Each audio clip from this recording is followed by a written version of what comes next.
coming up only to hold you under,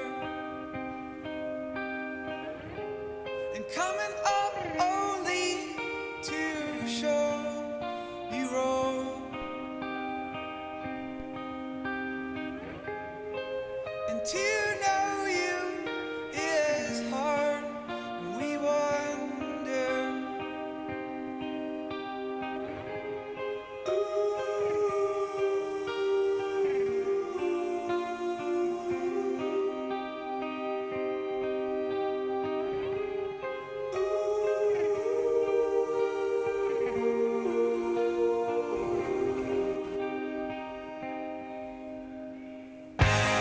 Really too late to call, so we wait for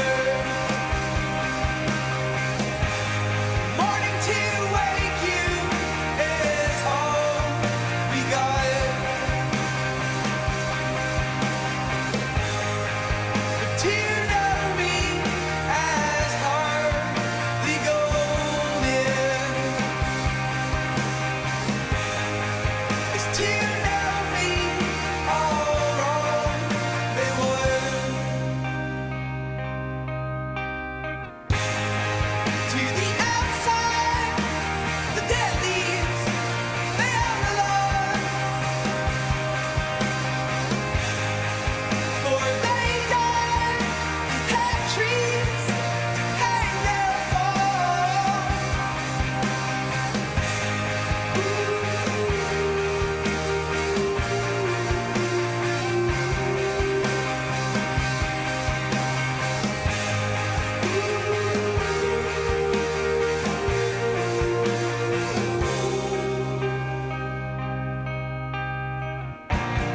Every occasion I'll be ready for the funeral.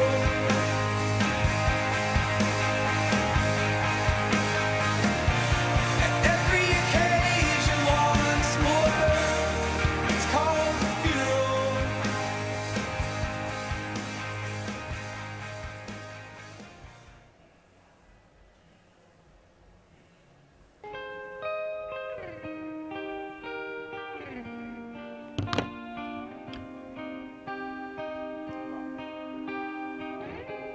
I'm coming up only to hold you under, and coming up only to show you wrong,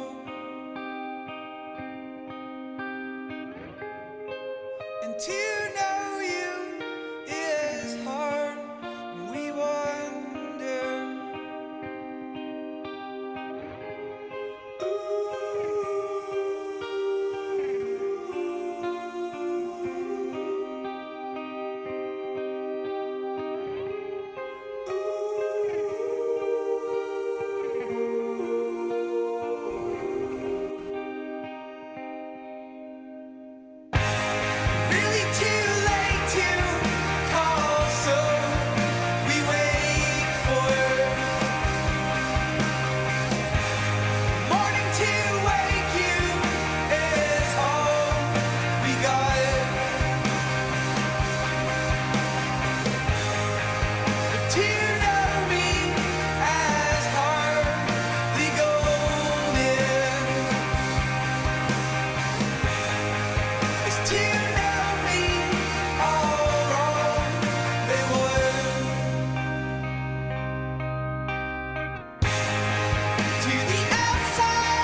Today, Top 30 is the only company in the world able to design, produce, set up and manage a top-level competition. Everything within the same company. Everything with the trustworthiness and professionalism that an official competition requires. Everything. Top 30. Top 30.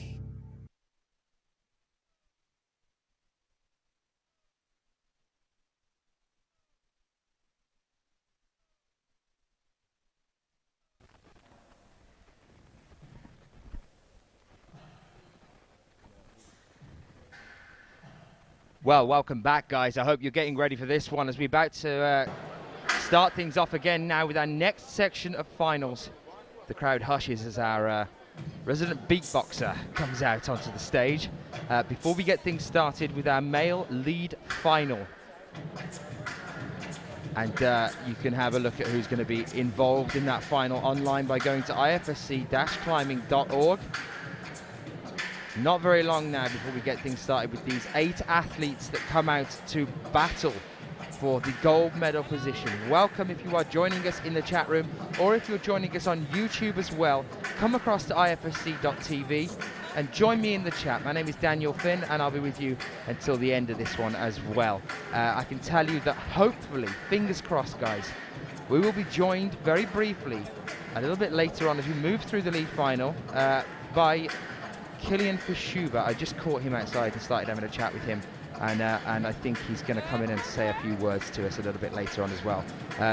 So fingers crossed for that one. He's obviously going to be very busy out front, and he obviously wants to watch Jakob when Jakob Schubert comes out onto the wall, but we might have a brief chat with Kylian as we move through this one as well. For now, I will leave you with the beatboxer for a few moments before we get things started with our men's lead final. Messieurs, dames, une ovation pour Reza.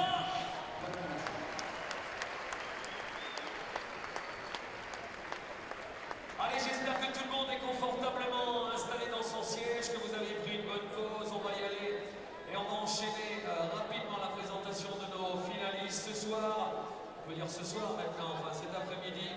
On a eu déjà une superbe finale féminine hier. Je peux vous assurer que là, les noms des finalistes qui vont se présenter devant vous sont tout simplement extraordinaires. On a de grands retours. On a de super grimpeurs polyvalents qui ont préféré délaisser la discipline de bloc pour cette année, mettre le gros point fort sur la difficulté et peut-être remporter le titre de champion du monde. Le premier qui va nous rejoindre, ça fait pas mal de temps qu'on ne l'avait pas vu sur les étapes françaises dans cette discipline. Ça a été pendant très longtemps un très grand champion au plus haut niveau mondial, capable de gagner des Coupes du Monde de bloc et des Coupes du Monde de diff. Il arrive de la Hollande. Applaudissements pour celui qu'on connaît très bien, Jan Verhoeven.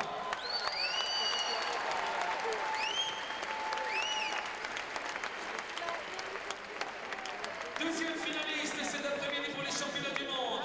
This guy is from Korea. I would like a big applause for Mr. Yoon Min Min.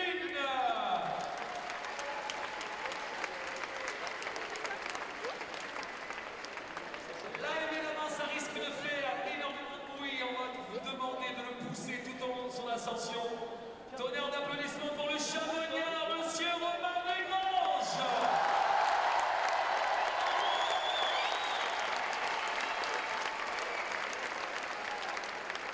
Quatrième finaliste ce soir, multiple podium dans sa carrière, il n'avait encore jamais réalisé les victoires. Et les 2 dernières étapes françaises ont été en sa faveur. Il a remporté Chamonix, il a remporté Briançon et 3e à Hengst.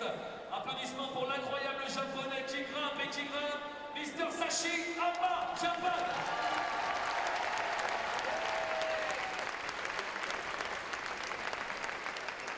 5e finaliste, on ne peut pas l'oublier, une des plus belles évolutions, un des plus grands grimpeurs de la planète. À l'âge de 16 ans, il raflait tout.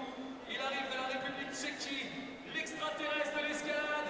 16e, Mr. Adam Ondra.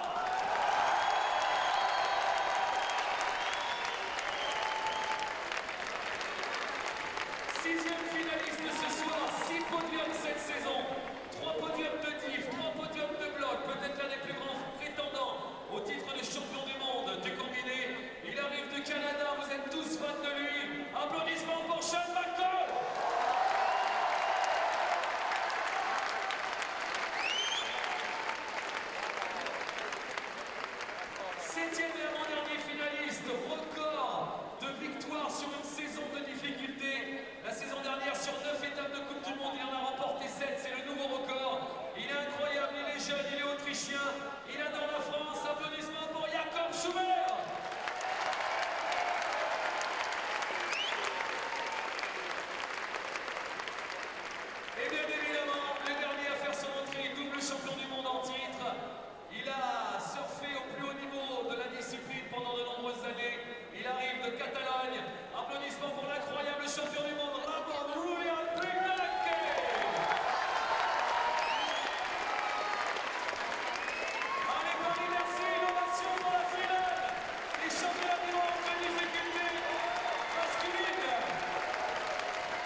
finish in time.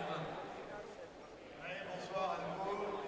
Alors là, je vous expliquais un petit peu comment se passait ces finales de difficulté qui, contrairement au bloc où les grimpeurs avaient de multiples essais, là, une fois que les grimpeurs vont partir, ils n'auront qu'un seul essai pour aller au sommet du mur. Donc les ouvreurs nous ont préparé une voie d'une cinquantaine de mouvements. Il y a des mousquetonnages pour s'assurer tout au long de cette progression qui sont obligatoires pour les grimpeurs. S'ils sautent une dégaine. Wow, guys, welcome back. How are all of us doing in the chat room? Are we excited about this? Are we pumped as we go into the men's lead finals? There is that wall there set by Adam Pustelnik of Poland. I've just had a brief chat with him as well. Again, I can tell you a lot more about this route in a few moments' time as we go through it. Great to see you're all getting psyched and you're all pumped about it. I will go through the ratings and a few other things in a moment while we watch our athletes examine the wall. They get their observation time at the bottom of the wall. If you are new to climbing, we have 8 athletes here in our male lead final. There's Sachiyama miming through the holds, Manuel Roman just next to him, and then a couple of the other athletes having a look at the wall with binoculars as well to have a look at the top holds on this route, and I can promise you that at the top it's going to get very, very exciting indeed. Now, just before we get into this main final, I have also the next question for you. So I'll give you that next question now. This is for a competition to win some World Championship rope, Beal rope. It's the Diablo make. Very, very good rope. It's what we use here at the World Championships. And to win that, you need to answer 10 questions from watching the live stream over the entire event. And we're on to our next question here now, which is the number 8 of 10. Who was the men's lead world champion in 2011? Who was the world champion in 2011? To answer that, get onto Facebook, onto Sports Climbing, which is the IFSC's Facebook page. And also while you're there, get onto Sports Climbing 2020 and hit like on that one. I can tell you all now that thanks to all of you, the target that I set us at the start of this competition has already been met. Over 7,500 likes now. We're actually up to about 7,600 likes. So thank you for that. I feel like we've really made an effort there and we've come up with something. But keep getting people onto that one. Let's keep adding some more likes onto that page as well. So welcome if you are joining us. It's nice to see a lot of you coming back yet again to be with me here. Max Climbing, nice to see you there as well. KRK, you're back in with us as well. And some of you guys in the chat. If you're joining us on YouTube, pop over onto the IFSC.tv's website. Come watch the stream here with us as well. Hello Lars as well joining us. And come and have a little look at what's going on here at the men's lead final at the World Championships. And have a chat with us in the chat room too. Well, welcome if you are joining us. My name is Daniel Finn. I am currently waiting on and hoping that Sheila McCarron will be coming and joining me shortly as well to talk through the men's final. There's Sean McCall and Adam Ondra next to Jakob Schubert down there as well. If you fancy having a chat with me and Jakob, you can get yourself over onto the IFSC's YouTube page and have a look at day 1 from the World Championships. You can have a listen to me and Jakob having a bit of a catch-up on the first day here about how he's been doing and how he's feeling after his sister just took the World Youth Championships for female lead B. Very young athlete indeed. Just excelled herself down in Singapore. You can also watch her doing that on YouTube as well. So a couple of you asking to repeat that question. So once more, here we are. Here is the question, though it is posted on those Facebook pages again now. It is, who was the men's lead world champion in 2011?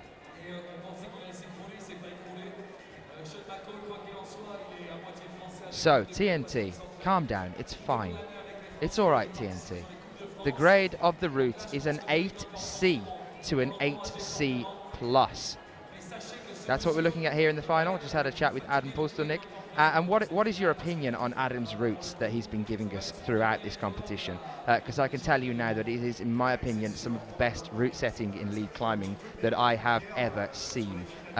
Just an exceptional route setter there, and he might even be popping in to have a chat with us as well as we move through this final here. It's great to see so many of you guys back with us and noticing that more and more we are attracting thousands, tens upon tens of thousands of you to this, the live stream, to start supporting this incredible, moving, inspiring and electricity charged sport as we move into the future, and I think that future is going to be very bright, don't you, Sheila? Oh, absolutely. You know, I'm a convinced fan. I never saw the point of climbing when I was a younger adult and got into it through my family, and now I'm almost evangelical about it has to be said. I've just come back. I was out front briefly getting a few things sorted out for the organisational side, and had your voice in my head thinking about how they pair up to read the routes, and I noticed that Sean McCall was with Romain Desgranges. As we know, Sean lives in France now and actually was staying with his girlfriend Mathilde Bessera at Romain Desgranges in and around the Chamonix World Cup event. So, gosh, what kind of training schedule can you imagine they were having together to prepare for that? So they're reading the route together, and I saw Sachiyama looking quizzically at one aspect of it, but very confident in fact that Sachi will find a solution to anything that he finds on the route. He's been pretty unstoppable this season so far, as we know. He pulled off 2 victories in a row with Chamonix and Briançon, one with Jakob Schubert in the final, which was Briançon, and the other without, in the space of 1 week. Well, 10 days, call me a liar for a couple of days, and was in great form, looking good in the semis as well, coming into these finals. What you were saying about the quality of the route setting, we've noticed through the semis and with the ladies final yesterday, is that it achieves the #1 aim of a route setter, which is to separate the climbers out. If they do their job right, only one person gets to the top or gets higher than the others, and we've seen this. We've really seen as they've come out, people sort of a fanning out of the field as it has gone on. That's Muriel Bise. She's one of our head judges. She's over from La Réunion. She's French, from one of the dum-tum. As we know from Dan's fun facts, a large part of France is not in Europe at all. Well, there we are. And as these judges are introduced, I can tell you that there is a chance that we will be joined by Kilian Verschuber during this lead final. I was just outside taking it easy with Kilian, having a bit of a chat. If you fancy seeing a picture, as Graham was out there and kindly did it, of me and Kilian, with Kilian wearing some really funky shades, get over to Twitter right now and get onto @_Daniel Finn, and you can have a look there at me and Kilian taking it easy out at the front of the auditorium. So let's have a look at those start lists. We are here now with our 8 athletes as we move through into this, the men's lead final. Ramon Julien Poublanc, Jakob Schubert, Sean McCall, Adam Ondra, Sachi Ama, Romain Desgranges, Min Hyun Bin and Jorg Verhoeven now here with us in the men's lead finals. What a turnout, Sheila. You're shaking your head. It's like in wonder. It's like a who's who of climbing, and yet there are people who've been left at the door. You know, we've got Manu Romain for France, who isn't here. We hoped he would be. He was the kind of one of the poster boys for the competition, along with Esther Bruckner for the speed and Melissa Leneve for the block. But well, it's I'm stunned by it. Now, I don't know, I'm also stunned by the fact you're saying Kilian Verschuber might be turning up here? Yes. Oh, God. Because I'm just going to be like one of those, you know, schoolgirls, and they've got their hero in front of them and they don't know what to say, and they go, oh, I really love you. It's like, Kilian Verschuber in the flesh, wow. Well, so hopefully he'll be joining us a little bit later. I know that he wants to watch Jakob, though, and that he's very, very busy man himself after just taking the silver in the World Championships. And getting something of a revenge for the world climbing aspect, where Absolutely. he got beaten by Gelmanov at the post, pipped at the post, as they say, and he ended with a silver, and Gelmanov, of course, got the bronze yesterday, as we saw with Sharafutinov taking the gold. It was a memorable men's bouldering final. Absolutely. ladies bouldering this morning obviously just took my breath away. An interesting one. I was actually just talking to Killy about that at the front, and he was saying, had a chance to speak to Anna since she came off? What did she think of it? What a shocker as well. I didn't manage to catch her. It was just Killian with his funky French shades on. Well, we are joined now by Jorg Verhoeven of the Netherlands. So we are with our first athlete already, guys. We are kicking things off here with the final of the men's lead competition. So Jorg Verhoeven making a 49 plus when we started. Let's just have a look at this route now then. It's an 8C to an 8C plus. It's split into roughly 4 sections. This is Jorg on the first of those 4 sections. It's the butterfly that you can see there with these strange features. There's the butterfly. You can see it a little bit better there now. A big section, but more with sloping holds to start us off with. We're going to move after we hit the butterfly section up to these blue volumes. You can see just above him there on the crux of the wall. This is the second section on the wall. The blue volumes, another tricky section to move through. And until we hit the final section, the snake at the top of the wall, it's all about underclings, pulling, and very long moves, slopey, bigger moves, very powerful base moves. We then move into our third section, which is a bouldery section, sort of bouldering orientated. This big round kind of plateau shape, he's just put his left hand on. That's one we saw yesterday in the ladies. I believe it was in the underhang. It was on the underhang, wasn't it? Yeah. Completely in the roof there. Yep, so you can see, as I was saying there, the bigger holds at the start of the wall. Then we get into this bouldery sort of section, which I think we're going to be seeing Jakob and Sean really excelling in, because they are boulderers as well. Actually, Jorg does some of that as well. And then we get into this snake section at the top of the wall, which we'll talk through with you later, but that's when things are going to get really, really interesting here on the wall. This is an 8C to an 8C plus route, and we are joined by Jorg Verhoeven now on the wall. Sheila, what can you tell us about Jorg? I can tell you about Jorg that he's incredibly tall for a start. He's 27. He lives in Innsbruck now in Austria, even if he is from the Netherlands to begin with. For me, he was perhaps a surprise winner at Imst. Everybody was looking for some of the more usual medal winners to be at the top there. Having said that, he's not shy to finals and podiums, but he really pulled it off. He does do, as you said, quite a lot of bouldering. We've seen him on the bouldering circuit.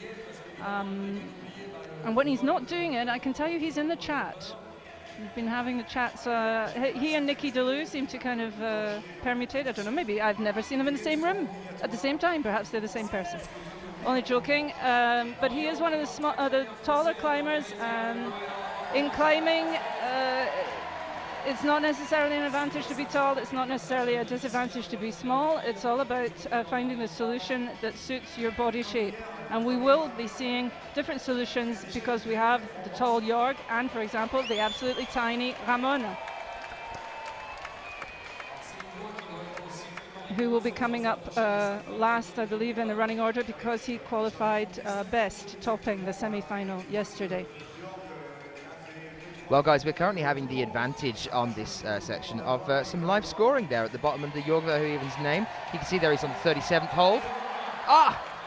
And just as we start to talk about where he is, he suddenly isn't there anymore. Yeah, they're giving him 39.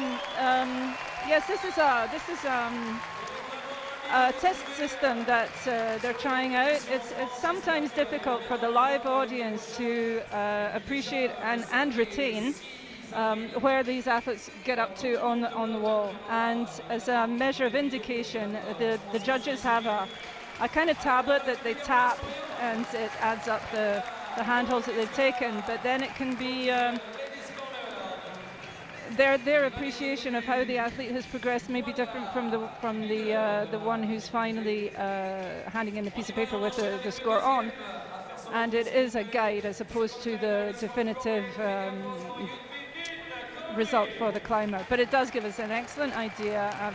I think for the watching public, it makes it a lot easier to follow. It's interesting that he was in the bouldery section there when he came off. Yes, he was in an underhang that normally I wouldn't have thought would have pose much of an issue for him. Well, I'm sure he'll be kicking himself for that one. I want to see if this prediction comes true. I was just chatting to Adam Pustelnik, who is the head route setter here, and he's saying his prediction of what he thinks should happen as we move through this are 2 or 3 coming off on the roof. Well, there's 1 already. Okay, so we've got 1. So there's 1. So 2 or 3 off on the roof, and then 4 guys off on the snake. As we move into the final section, the snake, 4 guys falling off there, and that's where we're going to see another division, the snake, the final section at the top. So already one of those climbers has come off on the roof. Now this, in my mind, is going to make this man truly sensational as a route setter if this prediction comes true. This will just show how good Adam Pustelnik is at reading the climbers, their abilities, and just giving us an exciting route. This is Min Hyun-bin on the butterfly section of the route at the very beginning there. And so, yes, the butterfly with the big movements and the more sloping holds. It's more of a negative hold there that they're having to use at the bottom. I can tell you now that there are a total of 55 holds on this wall. 55. So it's definitely going to be something that becomes a matter of endurance as we push into the higher section of the wall.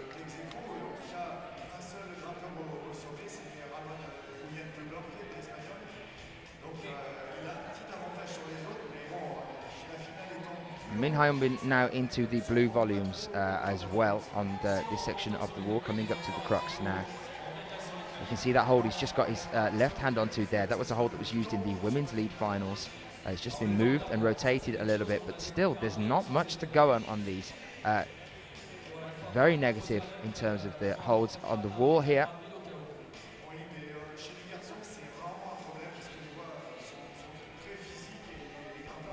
And yes, Brett, you are right there, Brett. As I was talking, after they get past these blue volumes on the wall, we get into the bouldering orientated section on the wall, which I think is fantastic to see in route setting on a league competition, that he's throwing in some of those bouldering moves in there as well. But it's going to be a very dynamic wall as we move through it. There are big moves in here, as you can see Hyun-bin doing now. Well, we were saying yesterday the fact that there's this kind of crossover element between bouldering and lead climbing. The fact that there are some pure bouldering movements in here should suit some of the climbers that we can think of, such as Jakob Schubert, who's had a blinder in the bouldering this year, Sean Cole, obviously, who's in the overall category, the overall competition, doing the lead, the speed, and the bouldering. So that should be the sort of thing that he's very happy with, and in fact he was looking pretty confident and actually laughing at one point on the wall yesterday in the semis. And Hyun-bin Min's down before York. Now then, the prediction from Adam was 2 or 3 guys coming off on the roof, 4 guys on the snake roughly coming off, and possibly the one top, which we should see in a perfect setting. Interesting to see Min Hyun-bin coming off at such an early stage there on the wall around the blue volumes. Jorg there for a brief moment as the pressure is now going to start to build on him to see what happens as the rest of the athletes come out. Now completed his climb, he gets to sit there and watch as the next climbers come out. That watch happens. And panic. Yeah, that happens. Well, he did this in IMS, he's used to it, because he was one of the first out, and he stayed there for ages, I think. No, tell that, it was Magnus Mitbo that sat there for an age looking bored out of his Magnus is always at the front of the wall as soon as he's off the wall. I walked past him yesterday and had a chat with him about it as well. But yeah, Jorg's going to have to sit it out and see what happens. Charlotte did this yesterday. She came out the first and she was in the lead for quite a while, and then obviously... well, another athlete to bear in mind then, it is Romain Derange that now joins us from France. Could we be... is it possible that we will see another title here from I the French? certainly hope so. I know Romain, I've got to really know him this year more than last year. And I actually count him amongst my personal friends now. We have a great conversation going on in Facebook, because I don't live that close to him. However, he asked me to translate into English for his sponsor a kind of report on how he has gone through this last year, a climbing year for Romain Desgranges. And he was talking about what's happened to him on the World Cup circuit, where he had 3 major events and 3 total disasters. He has had a very interesting, Briançon, he got 2/3 of the way up, and then he said at the first shadow of a doubt on a move, I panicked and I came off. Chamonix, in his home ground, he hardly got off the ground and he was down again, and it was so quick, if you blinked you missed it. So guys, he's going to be very, very hungry here. I can tell you that he came in through into the finals in 5th place after achieving a 49 plus on these semis. So these guys are already used to doing these long routes, a total of 55 holds on this wall here, and as they get up into the top section, is definitely going to be a matter of endurance. Romain definitely has the endurance and the strength to do it. It's all about where his head's at. Interesting fact, the French went away on a week's seminar where they did not climb, they left their shoes at home, they had no phones, no TV, no nothing, and they worked on meditation and on synchronizing their breathing and their heart rate, so that when they got into a difficult situation, they would be able to keep their control and work through it. And I'm hoping that this is going to pay off for Romain when he's got all the pressure on him, the front of the home crowd, the only French climber. He's got to be feeling that. Expectations are high. He can do it. I know he can do this. Well, there was a question just in the chat room from KRK asking whether there is an overall medal. Yes, there is. We actually saw the women's overall medal earlier today, and that was Kim Jain that took the overall title here at the championships. So there will also be one for the men very shortly as well. Remember that one. Now Romain really needs to secure this now. You can see him really trying to adjust himself to get this secure He's doubting. section. He's doubting this. You can see him hesitating. But he's pulling it back. He wants this. Come on. Allez, Momo. Secures that though as he moves out from the blue volumes and into the more bouldery section of the wall. Let's see what happens here. Okay, this is good. He's recovered from that. He's found a rest position. He needs to calm himself. Do that. Think of your meditation, man, and move on. His nickname. And Jorg Verhoeven is definitely going to be having some thoughts right now as Romain Desgrange comes down from the wall on the 35th hold. I believe that was him moving on to the 36th, which will give him a score of 35 plus. Jorg Verhoeven with a 37 plus, I believe. So Jorg is definitely going to start to be, he's going to be a little bit shaky now sitting down watching this. At the moment, currently the highest climb on the wall so far. But yes, an awesome attempt, Brett saying in there, in the chat room. Let's get some support for this French athlete who's had a bit of a tricky year this year, but he's still undoubtedly one of the masters of lead climbing. Romain Desgrange. He has a lovely style. Really, I don't know what to say to him to get his head in the right place, to believe in himself, to get past the doubt. He actually worked through it. I thought he was going to come off just about the bit that we're seeing at the replay. He fought through that. I felt, as I said, if he could just recompose before he went on, maybe he should have taken a little more of a rest before engaging on that roof section. But that's 2 of our 3 that our route setter was predicting would come off in the roof, and unfortunately it's the only Frenchman in the final. The local crowd will be upset. Well guys, then let's see how Adam Pustelnik's prediction is coming into play. We currently have 2 coming off on the roof, and he's predicted 2 to 3 coming off on the roof, and then he's predicted 4 guys on the snake falling off, and then possibly a top. I would imagine he's tried to set it so that it is topped by 1 of our athletes, and at the moment it's moving through almost exactly as Adam has predicted. It's actually just making the most of the 45 seconds that he has in the rules before he needs to get his hand on the wall to check something out. Now, such as this man's experience, I think he will know from the time. 22. Well, despite his young age, yes, you forget it. You think you've seen him forever, but he's only 22. He'll know roughly from the time that the 3 boys have been out so far, have spent on the wall, where they got up to, and I think he knows in his head where the issues are. And I think he was having a last check, a refresh of the time he spent reading the route to figure out what might have happened when they got up. Was there something he might have missed when he was reading the route that has made it difficult for these climbers, for which he of course has total respect. They all really, there's a great respect amongst the climbers and a great spirit of cooperation. The fact, as we said on many occasions, that they read the routes together, even if they're from different countries, I think that speaks volumes. You don't get that in a lot of sports. but climbing is an exceptional sport, and that's why we love it. So Sachi working through the butterfly, I think you called it, sections straight away.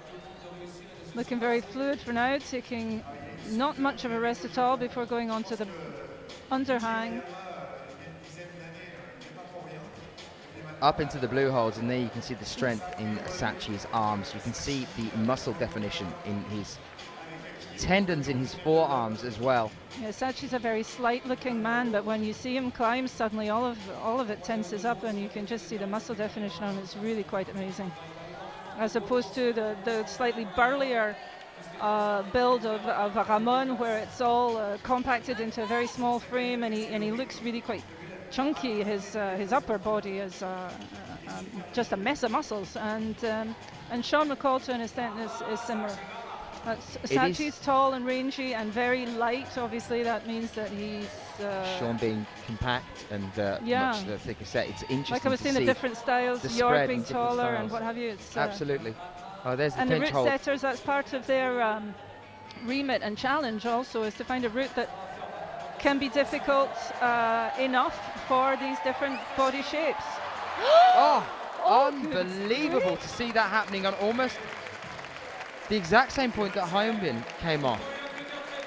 It's the point that is almost unprecedented with Sachiyama. Yeah, I'm shocked. You heard me, the sharp intake of breath. He's smiling ruefully and scratching his head. That was where we thought that Romain Desgranges was going to come off, and he fought through it. But for Sachi to come off so early in a route, my God, what is that at the bottom of that hole? Well, there like you are, said, guys. That is the point that we just saw some of our athletes moving into. Jörg Vo even going up to, I think, the 39th hold, actually, on this wall. And there he is talking with Min Hyunbin, which shows you Min Hyunbin from Korea and Jörg Vo even from the Netherlands. It just shows you what kind of sportsmanship we witness here at are we going to need bodyguards for the route setters at the end? Are they going to get lynched? Let's hope not. Etienne in the chat room is saying Sachi was looking so controlled. He didn't expect to come off so early. I think that's this year's understatement. Look. Yeah, flunk. Jörg is looking kind of, wow, didn't expect to still be sat here, folks. Well, remember, guys, there are still so many athletes to come, and one of those athletes exceptionally well known, and as I said, the ones that have to wave to the crowd. Well, all of these athletes in our top 8 are the ones that have to acknowledge the crowd, because the crowd are here to see them climb, and it is Adam Ondra of the Czech Republic. Been missing this year from most of our World Cups, but he's here now with us at the World Championships. He's been climbing on rock for most of the year. Has been climbing from a very early age, and he's still very, very young. It's the first athlete, though, to hold both the lead and the bouldering World Cup title at the same time. That's right, and then he decided he wanted to go outdoors and has mostly been doing that lately. But as I said a couple of days ago, the interesting thing about Adam is, for all we have not seen him on the world climbing circuits, either in bouldering or lead, every time we have a competition, there's somebody or several somebodies in the chat room saying, when's Adam Ondra coming out? He has really marked this sport and people's minds. He's capable, for me, of the best and the worst. I saw him climb in Arco on the live feed, and it was surprising. He was looking really strong and no bother at all. And he did this really quite clumsy looking knee jam to have a rest on a hold, and as he went to move off it, he came down. Really should have been able to finish the route. However, that was then, and this is now. Well, he, the other thing like the others, will know that people have come off much earlier because the time issue. They've come off earlier than they should have. They haven't been out for the full 8 minutes, that you normally have in a final, so he knows they haven't got that high. The other thing that I want to talk about here is the interesting thing that Sachiyama and Adam Ondra are very similar of frame, and yet very different with their styles. Adam has this very bizarre, unique style that absolutely is gangly. That I know people who don't like to watch so much him. Support to Adam Ondra as a climber, but also Sachiyama now gathering support. But it is for this style that we're seeing with him. I know some people don't like to watch him climb because they find him quite ungainly. gangly. Other people are fans of it because it is unusual. He's not a formatted climber. You know, there is a definite French climbing style, for example, and he doesn't have that. He does it his own way, and I think that's what endears him to quite a lot of people. But I'm never comfortable watching him. Never sure that he's going to.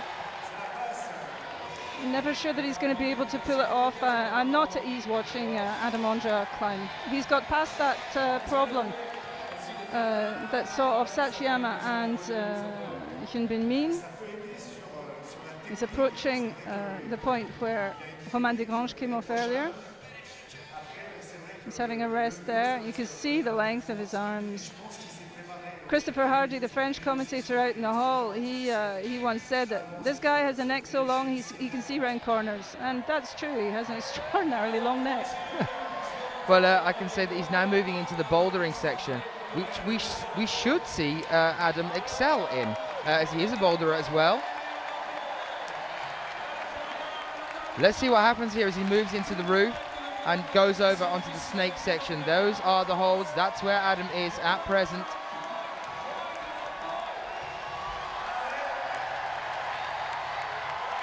Well, that's the hold that Jörg came off on, and what we were seeing is Adam saying that he thought that this section here would be the one that would split the climbers. About 4 guys coming off on this section.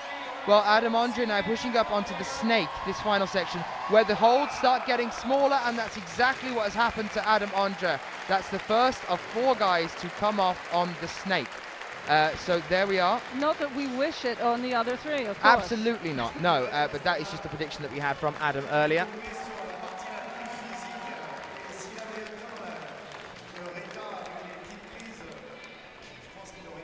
Well, what an incredible climb. You can see the disappointment there in Adam's face. He's not entirely happy with it, but he has reached an exceptional height there on the wall. A question then now coming in on the quiz to win the World Championship rope, which is who is leading right now in the men's lead World Championship final.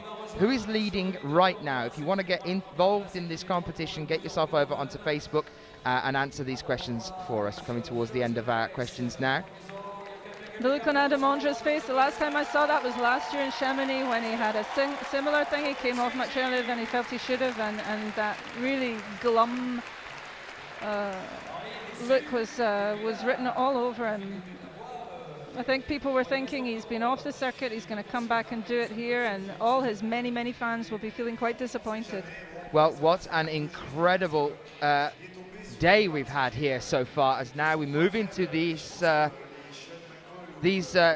at the top of their game in the men's lead final. Welcome to Bercy, welcome to the World Championships. There you can see the little pop that Adam was trying to do there. That's where he was on the wall. That's how much of the wall is left. And to try and get to that section, we are joined by our next athlete, Sean McCall. Here he is, born on a wall, McCall, or as Sheila likes to say, Sean McCall his mum, because apparently Sean hasn't called his mum in a while. So Sean McCall his mum now on the wall.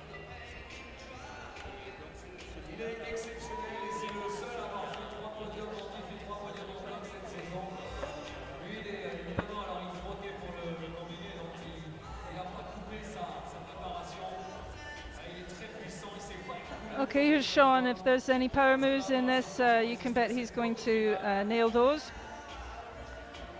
Mind you, it's a championship. I don't know where his head's at. He's had, since Wednesday, he's been doing the speed and the bouldering and the... He's going to be tired now. And the speed, yeah, but look at him. His semi-final, he got up to the very latter stages of it, and he did it in 3 minutes 30. I timed him. Well, we were saying, actually, that he'd been doing a lot of endurance training at the moment, a lot of resistance training as well. He is a training machine. It's one of the things that he spends most of his time doing. He was over in Singapore with us at the World Youth Championships coaching as well, so he doesn't stop. He lives for the sport. He lives for climbing. We are here now with Sean McCall of Canada on roughly the 21st hold on the wall as he makes an attempt here for the championship. And remember as well, Sean is also in contention for the overall title. Absolutely. Here as well. He's competed in the bouldering as well and also in the speed. Sean, you're talking about his training regime. He actually has put out a video of how he trains. And if you haven't caught that, and if you're wondering how to improve your resistance and your endurance and your technique, come to that. Get on there and try and do what he does and see how far you get.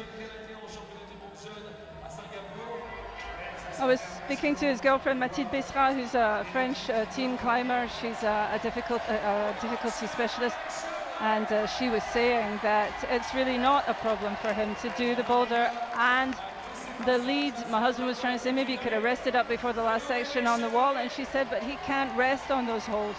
Sheila, he's doing a lot of shifting here on the wall. He's changing his position quite a few times. I think we're either about to see something exceptional or something that stuns us to silence as he moves into the bouldering section. Let's see how he deals with this. This should be good for Sean, as he is also a exceptional boulderer as well. So I just finished the point I was trying to make. And Mathilde is saying, do not fear when Sean goes quick. He can't, he's not good at resting on holds, and he'd rather just keep going, and he has the physical condition to do it. And she knows him better than anyone else. Come on, Sean, allez, Sean, the crowd will be behind him. He's almost French as far as they're concerned. This is him moving onto the snake, and a lot of support from the French athletes and crowd on the floor now. We want to see a top. We want to see our athletes pushing higher and higher. This is Sean McCall taking the 42nd hold and pushing him ahead of Adam Ondra. Now moving on to the final section of the snake. As the holds get smaller now in this section, the holds are getting smaller. This is where fatigue could come in now. Is Sean going to start feeling fatigue? So here he is at the top of the snake section now.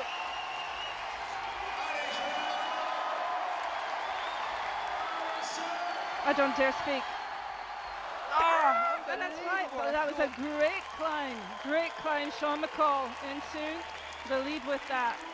For a second then I thought we might be in for a top, but that now makes two guys out of the four that Adam predicted coming off on the snake. But no worries at all from Sean McCall. Look at that crowd there. That Sean is what we are watching here in Chamonix. I'm going back in time, Sheila. That's how confused I'm getting. No, we are here at Bercy Stadium at the World Championships in front of over 9,000 people. What an incredible climb there from Sean McCall. Enough respect going out to him. Such a showman. Qualified in third position. Correct me if I'm wrong, Daniel, after the semis yesterday. No, fourth. Third. I was right the first time. Yeah, I believe he was third coming in from the semi-finals.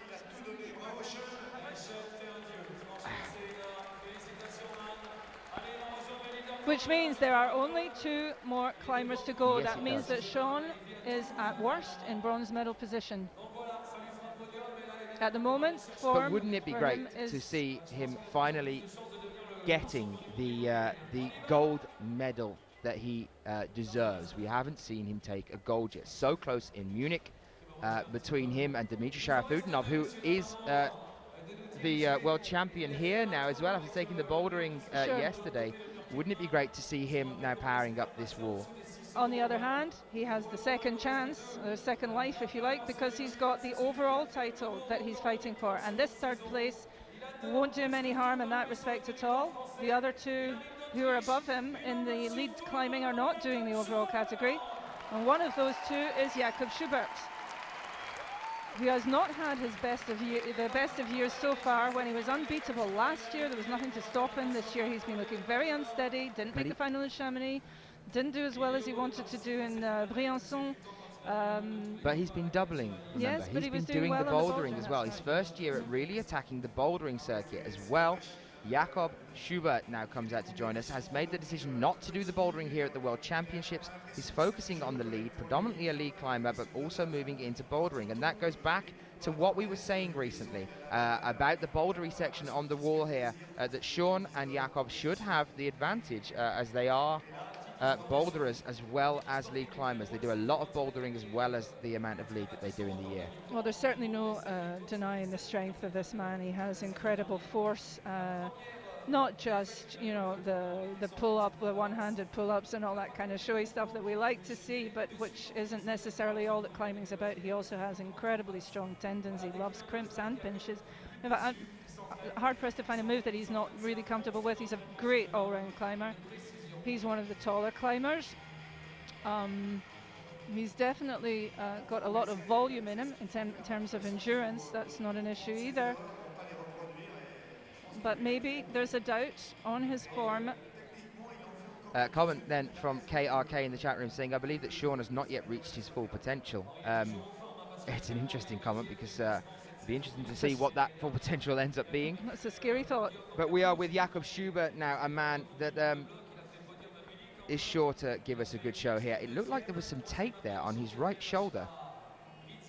Sheila, I think he might have a strap on the right shoulder, Jakob. I'll have to ask him about that. Wait for the camera angle to change to see yes, that. there is definitely some tape there on Jakob's right shoulder.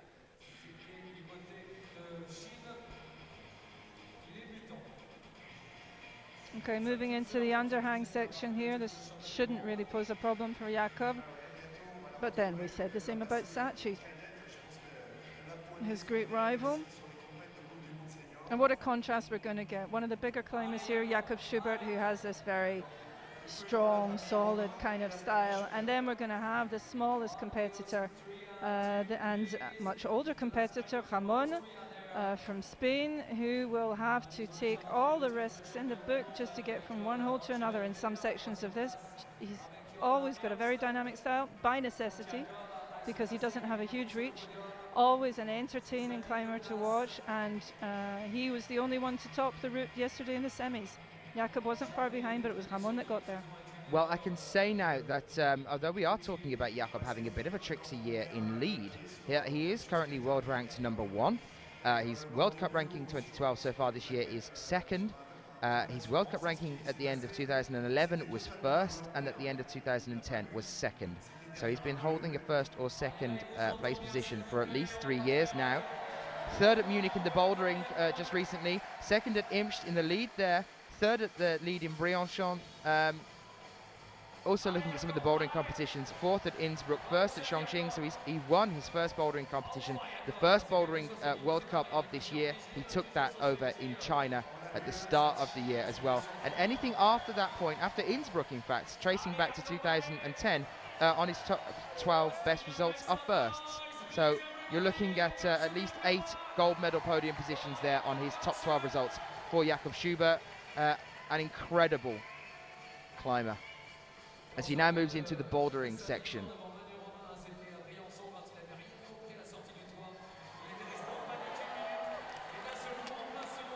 Moving into the bouldering section in the roof here, and you can see the tail of the snake section. Taking a little rest before he engages onto that. And there he goes, turning and changing direction. You won't see him do this quite the same as Sean did because he's a longer, bigger build. He's got to fold himself up and then unfold himself again. Well, Adam Ondra is surely sweating right now. And also Sean McCall, as Jakob Schubert pushes in there, you can see the size of these holds that Adam has put up at the top section here, saying that smaller holds after that section into the snake. This is where it's all about stamina when the fatigue starts to set in, and you can see there that it is setting in on Jakob as he starts to shake his hands. And he knows that they're the smaller holds that are coming here, because something that Jakob always does when he chalks up in the bouldering, when he knows that he's dealing with smaller holds, is blow the chalk out from underneath his fingernails. That's right. That's where Sean McCall came on the wall. And there's Jakob moving into where he came on the wall.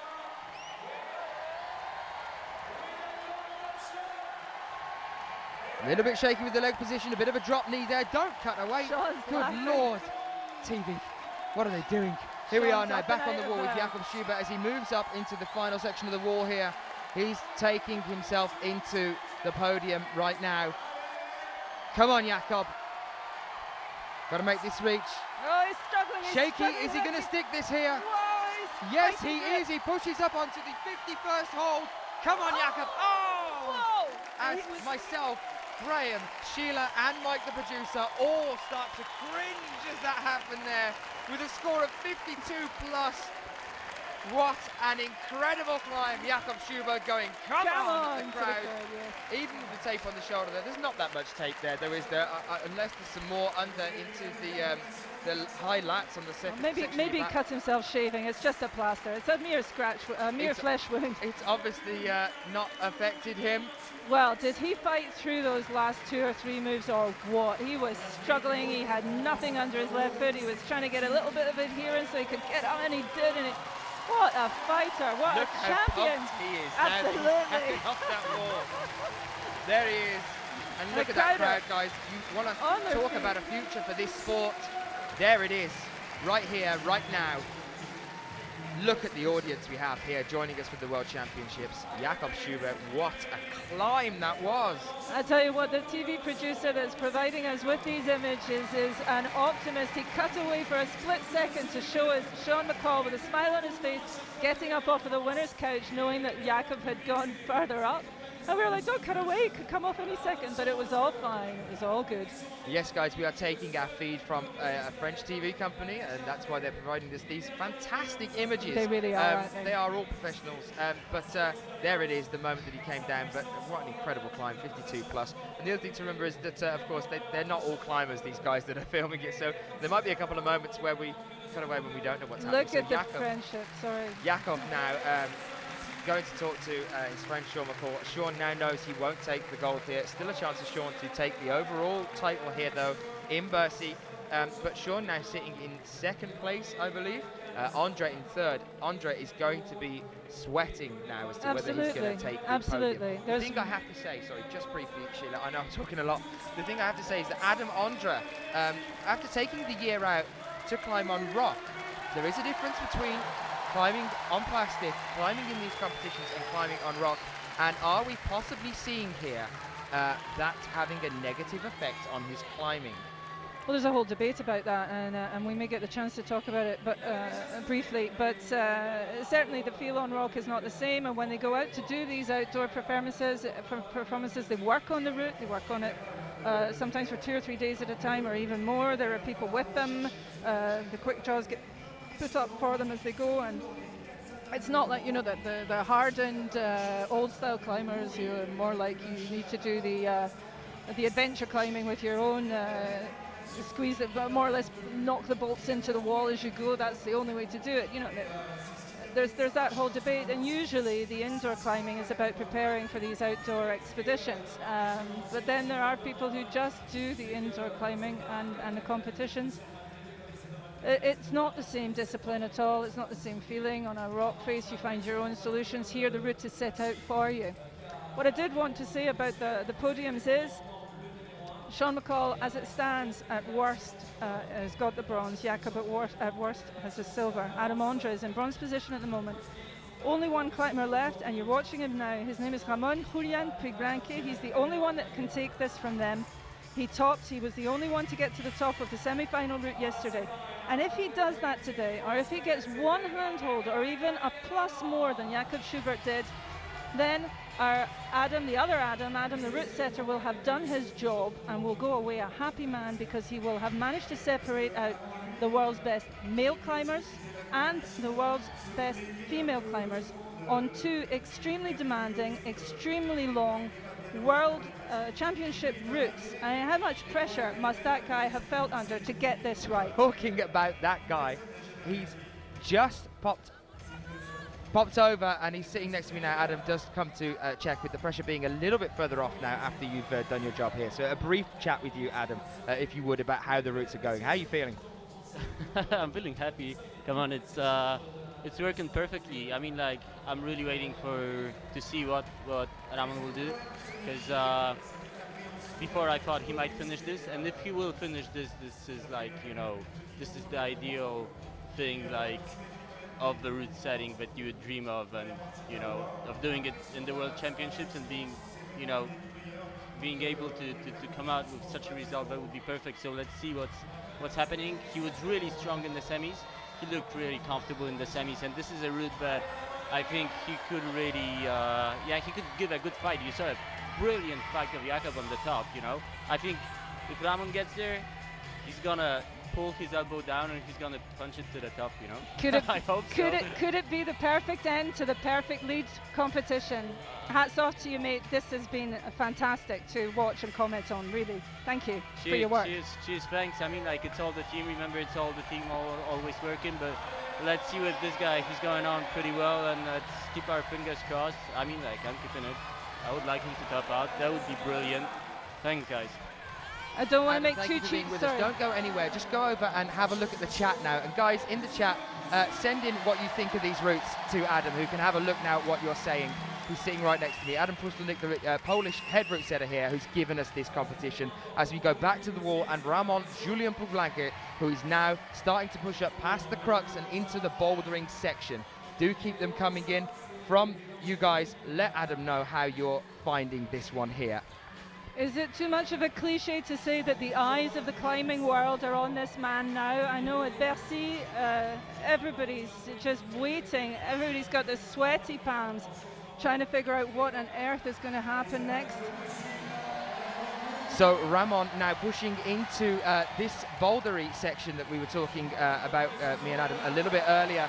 And you've seen the perfect split as well. 2 or 3 guys coming off on the roof, and 3 or 4 coming up on the snake, which is exactly what Adam said at the start of this one as well. A lot of fantastic comments coming in to Adam, who is sitting next to me and laughing, appreciating your comments here at the commentary desk. So Ramon now onto the overhang section, pushing onto the snake. And remember, these holes are going to get smaller here, and Ramon is really going to have to start pulling out that extra piece of fire inside him as he moves onto the last section. He needs this extra bit of endurance as the fatigue starts to settle into him now up on this wall. There are 55 holes altogether, guys, and this is an 8C to an 8C plus route.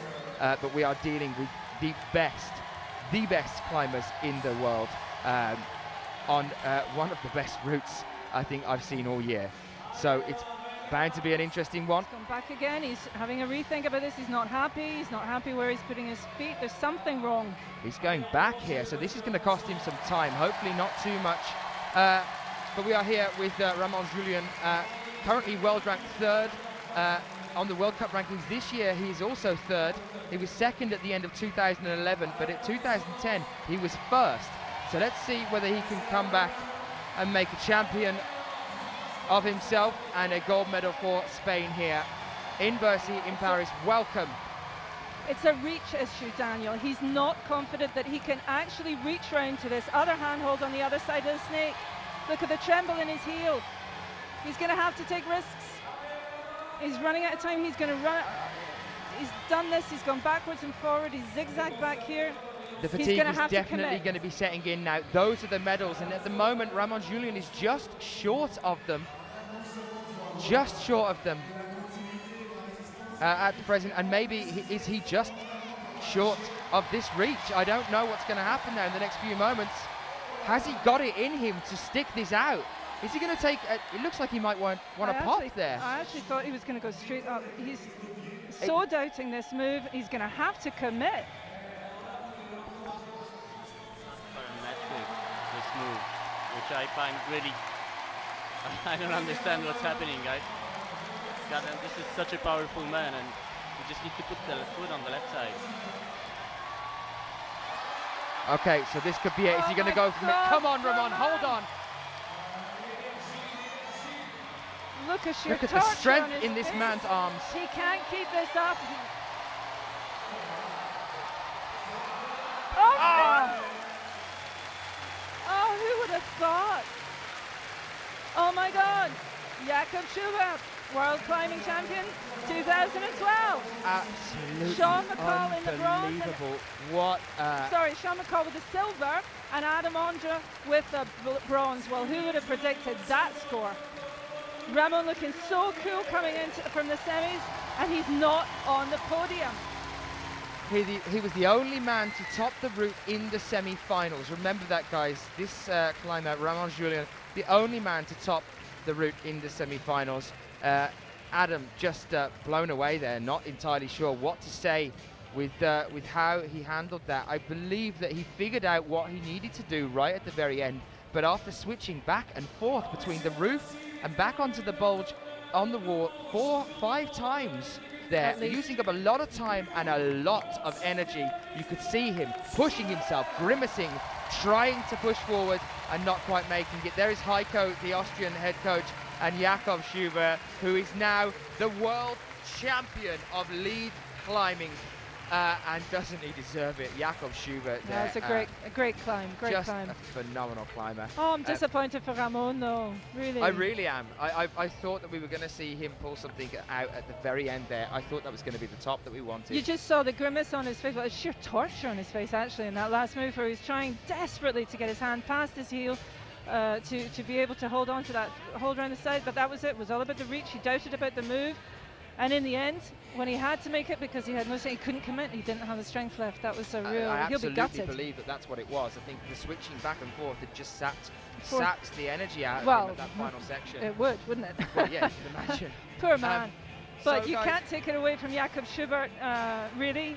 On the day, he deserves it. And a brilliant climb from him. He battled too. Don't forget how he was struggling on the last reaches of that route. Absolutely. There he is, already celebrating, Jakob Schubert. You can see there with our podium positions now, the podium positions with Jakob Schubert taking the gold medal and the title here as the lead world champion climber. So there he is, Jakob Schubert taking gold, Sean McCall taking silver, and Adam Ondra taking a bronze after a year out on rock, still proving he's got what it takes. 52 plus on the gold medal there, a height of 52 plus for Jakob Schubert, going down to a 47 plus for Sean McCall and a 41 plus for Adam Ondra. So despite the fact that we didn't have that one top that we would desire in the lead routes, something to remember, guys, how amazing is that split all the way down for the climbers there. A nice spread as you move through the results of each of the climbers. That's what we hoped for, and it's what we got. Really, Adam, the chief route setter, has pulled off a blinder. Brilliant competitions all the way through, from the qualifiers to the semis to the finals for both the men and the women.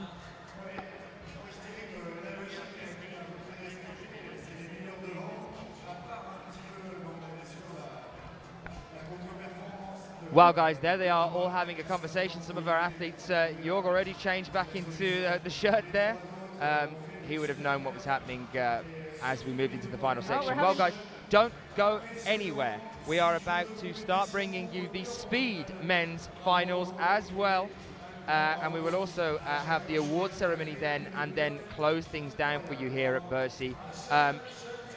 What an incredible turnout. I think, Pala, you might be correct there. I can say that I think you might be correct. I will get it double checked, but I think Sean might be the overall world champion at this event now. That's what I was trying to say to you. We've got a lot of people coming in and out now because they're trying to get set up for the results and everything.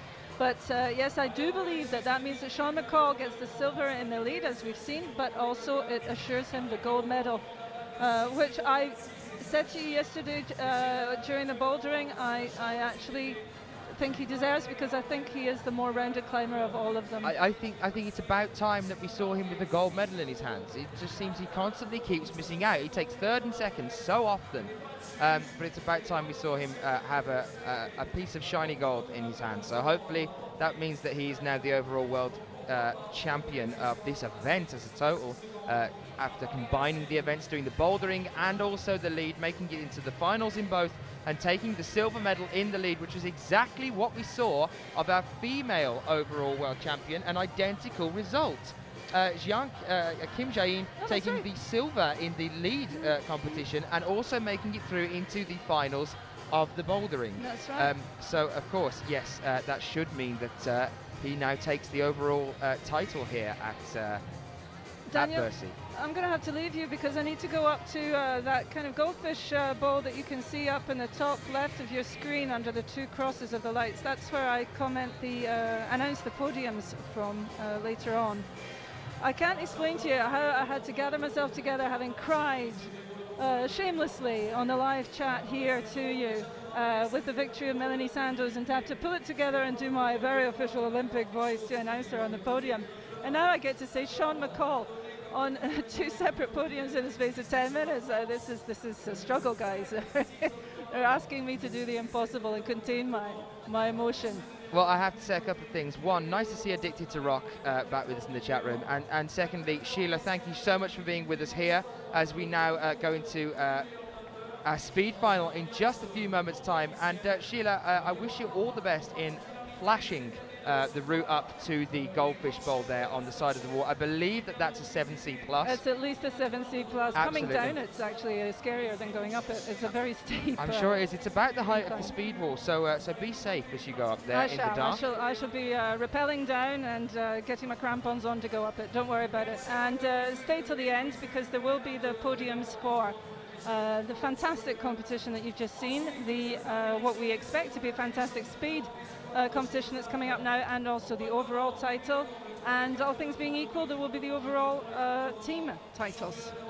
So a lot more still to come, guys. Thank you so much for being with us. Don't go anywhere. We're about to start showing you the speed World Championship final in just a few moments' time.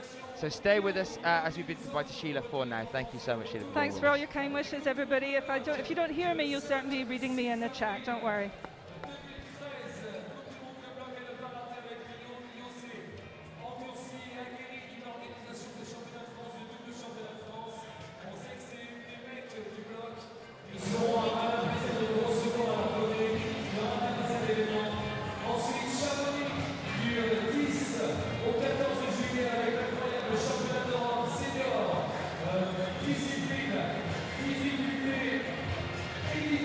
C'est sûr, peut-être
Je vous rappelle quand même que nos Français ont fait d'énormes progrès. Malheureusement, on ne les découvrira pas dans les phases de finale. Et pourtant, quelle déception.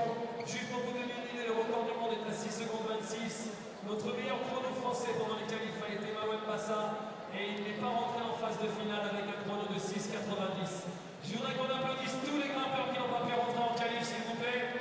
Et qu'on ouvre, sous vos applaudissements, les premières phases de finale de la vitesse.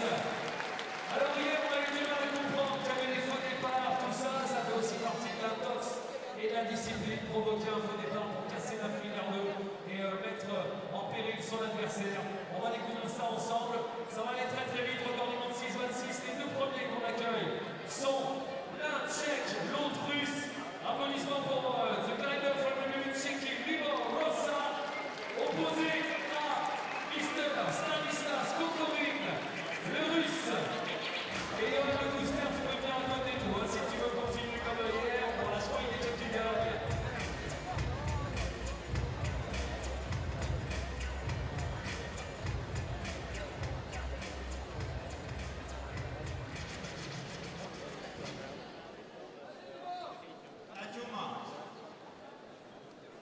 Guys, here we are with our first two athletes. That's number 35 and number 29, Libor Hroza and Stanislav Kokorin. Libor on the left, number 35, and Stanislav, number 29, on the right.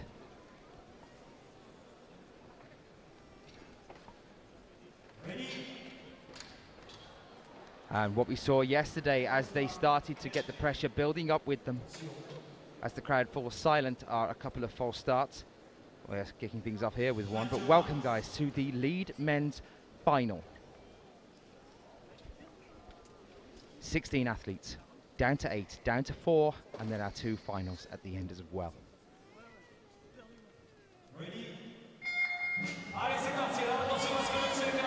They're away, and here he is pushing up the left-hand side, trying to pull it back. It's Libor Hroza, he's done it! It looked so sure to be Stanislav Kokorin, and then he slipped just a moment there. Libor Hroza, very, very well-known athlete, powered it through in the Chamonix Speed Finals as well. He now moves forward. Libor Hroza onto the next set of finals. So 16 athletes in 8 pairings to decide now who our next 8 are going to be to start going into the next section of finals. It is a competition as to who can reach the top first, guys. The time does matter in terms of breaking world records and such, but Libor Hroza there beating Stanislav Kokorin for a chance of taking the title. I know we will try and see if we can find out times for you. This is a French TV coverage, and they have been informed to show the times, so hopefully maybe they will. But unfortunately we are not in control of whether we can have a look on the times at present. I do apologise for that. Here we are with our next 2 athletes, number 49 and number 24, and that is Arseny Shevchenko and Chu Weng-Shi.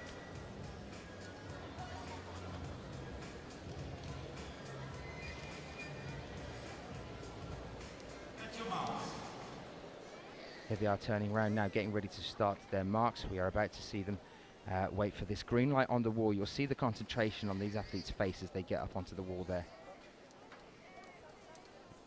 It's number 49 against number 24. They are away, and it looks like Shu was trying to take lead there, but it looks like Shevchenko is pulling it back. No, Shu's now pushing ahead. Neck and neck. Unbelievably close there.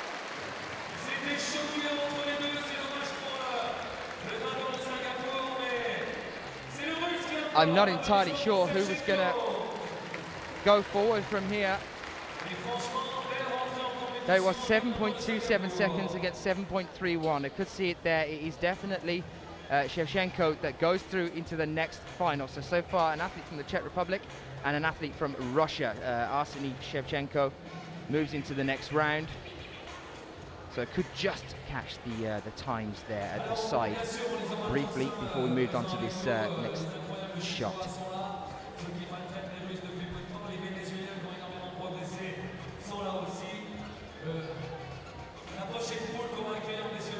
So 2 athletes that are definitely worth watching now as well. Yaroslav Guntarik was over in Singapore at the Speed Youth World Championships.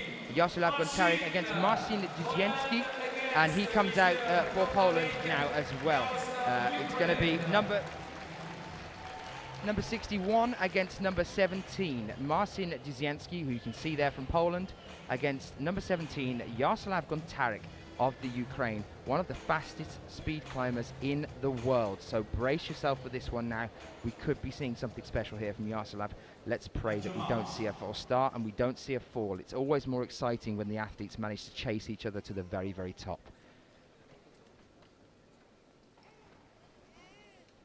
And you are now witnessing over 9,000 people going completely silent for these athletes.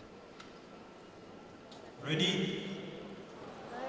Unfortunately, Marcin is obviously feeling the pressure. He's pushed forward onto that one there.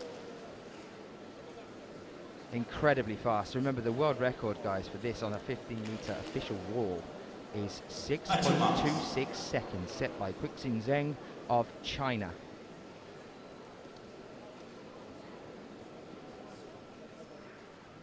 Ready? They're away, and here we are. Allez, attention, ça risque d'aller très très vite pour le club vélo. L'homme ukrainien, il est très très fort aussi, c'est l'Ukrainien. It's gone. Jaroslav nearly went, but no, it is him. And he points across at Marcin and smiles. 7.98 seconds. I believe that was Marcin's time, though. Try and see if we get a shot of Jaroslav's time. Jim N talking about the 6 second going on. There was a speed record set during. There he is. There, look at Jaroslav move. There's the stumble, but no, not giving up yet. There he is, pushing on again.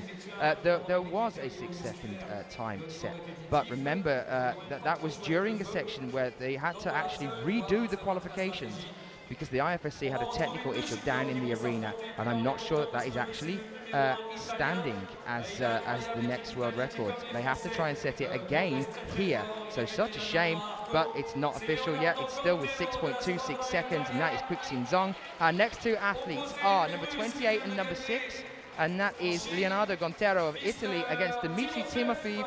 Another one to watch out for, Dmitry Timofeev. Keep your eyes on him. The difficulty, I saw a question in the chat there a few moments ago, that is a 6A. The difficulty on this wall, just over a 5% inclination as well on the wall, so it is hard. And one of the things that you were saying earlier in the chat room was actually it's an easier route if you can go faster on it. It actually becomes easier as a route the faster you go.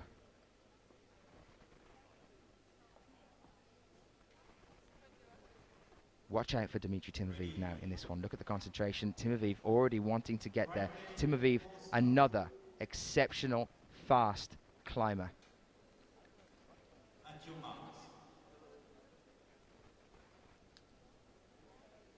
Leonardo Gontero on the left and Dmitry Timofeev on the right.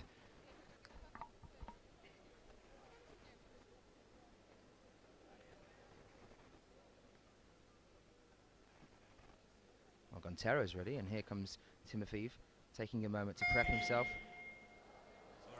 And that wasn't their fault then, that was a technical issue. They just went straight to the green light, and the crowd know it. So let's do some of the judges, so we wait for that reset again.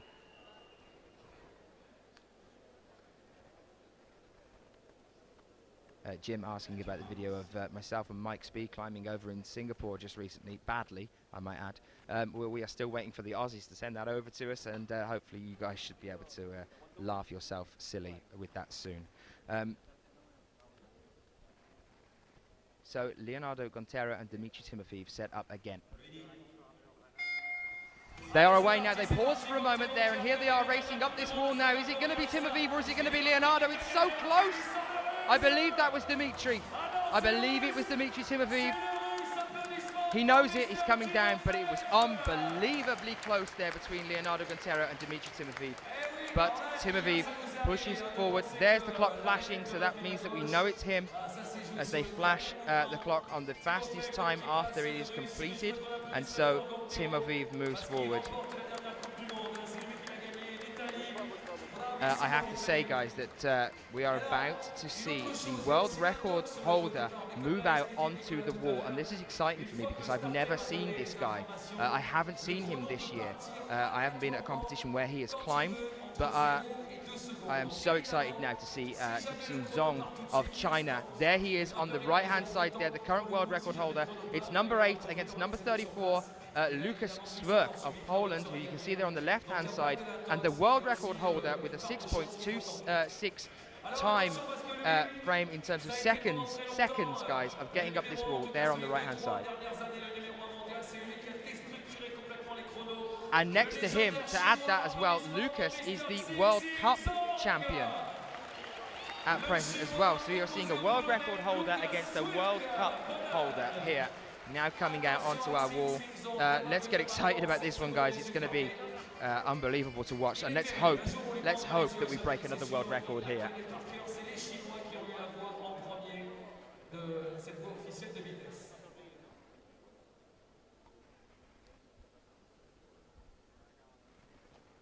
I hope you're all breathing in and getting ready to hold your breath as we move onto the wall again now. Quixin Zong on the left, Lukas Swerk on the right.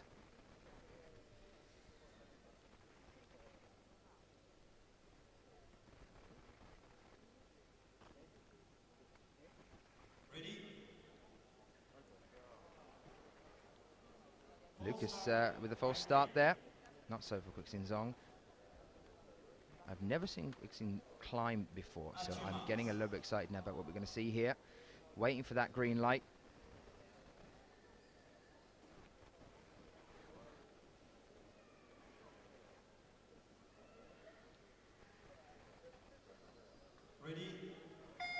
They're away. It's Zong and against Swerk, and Zong is automatically taking the lead, not even waiting for Swerk to catch up, and look at that. Quixin Zong, 6.69 seconds. That's the fastest we've seen so far here today for Zong. But it is not a world record, but still, look at that, guys. You can see here now, 6.69 seconds, Quixin Zong, proving that he is Quixin indeed. So, somebody asking in the chat room, stay calm, Jin, stay calm. No way, this is worth getting excited about. Somebody asking, KRK, can I explain the speed competition for you? Yes, of course I can. The climbers climb 2 routes at the qualification stages, trying to get the fastest times to make it through into the top 16 athletes. So they're not pitched against each other, it's a matter of time in the qualies. And then we take 16 athletes through into this. Just to announce our next 2 athletes though briefly. Danilo Borderev, number 13 against number 54. Number 13 against 54. We are...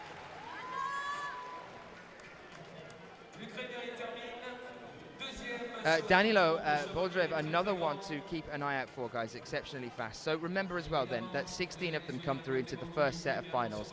They are pitched against each other, so it becomes a race then to see who can get to the top first.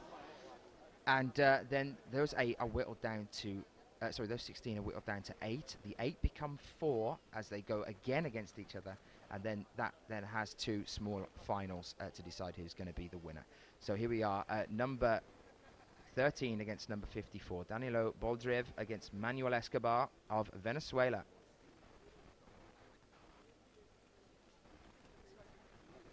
There you can see the green lights. Manuel pushing up onto the wall here, getting ready to go. So hopefully that explains how this works. Figo saying, is there an advantage if you're on the right? Absolutely not. The walls are completely identical routes, as it is a race.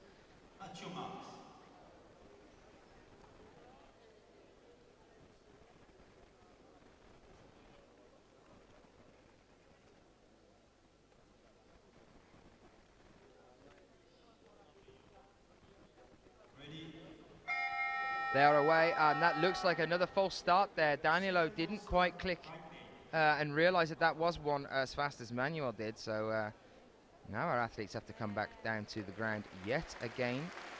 And due to there being 2 false starts, I believe that means that Danilo goes through to the next round. Whoever caused 2 false starts is automatically eliminated from the competition, I believe. So all Danilo has to do now, as Manuel has had 2 false starts, there's another one before the green light goes. 2 false starts gets you thrown out of the competition. So Danilo now has to win against himself. He has to win against himself.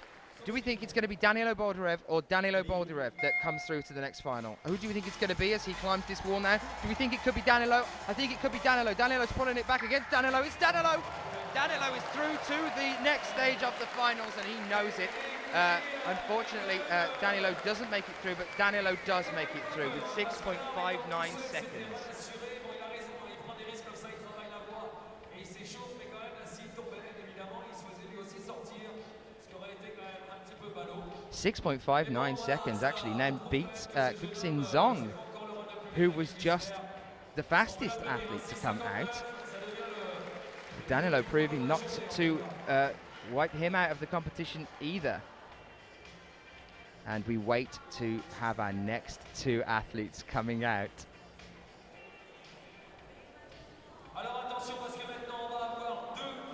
So our next 2 athletes are number 30 against number 39, and this is Sergey this is the one that always gets me, Abdrakhmanov. There we are, Abdrakhmanov against Sergey Sinitsyn.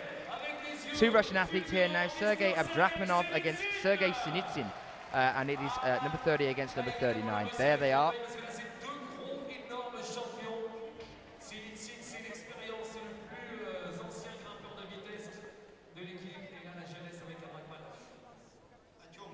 Support here from the Ukraine, I can see in the chat room.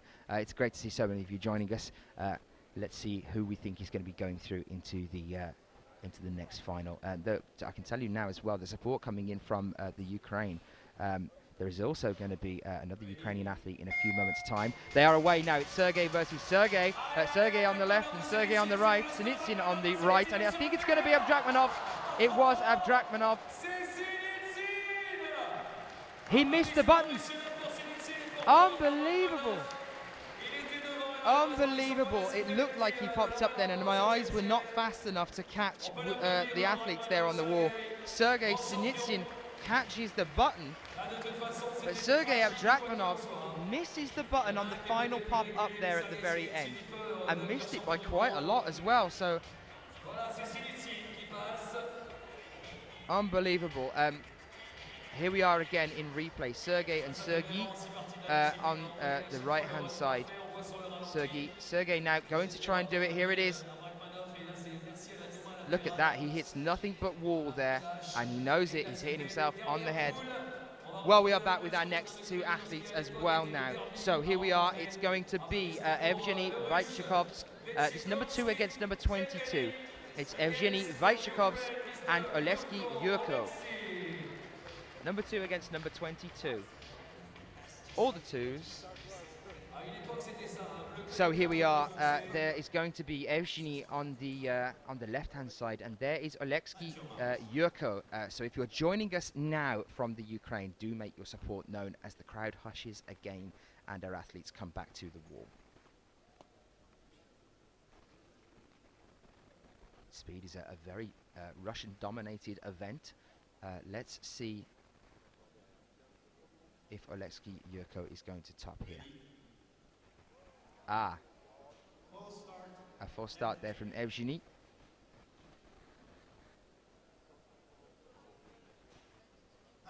And you can see the pressure there on Yurko's face, just exhaling, trying to keep his breath regular, not get too excited, too pumped. He needs to stay calm to do this. A slip and you're out.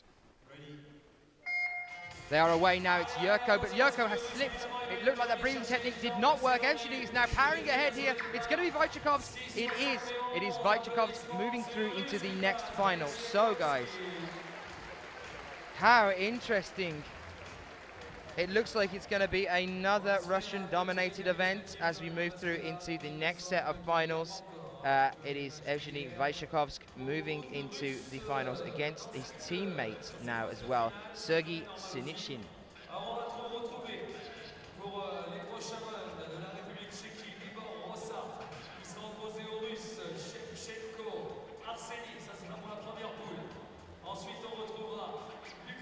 For some of you guys that are more regular followers, Chris just noticing in the chat there saying, is the backpacker going against the rucksack later on? And if some of you joined us for Briançon, you'll know exactly what we're talking about there.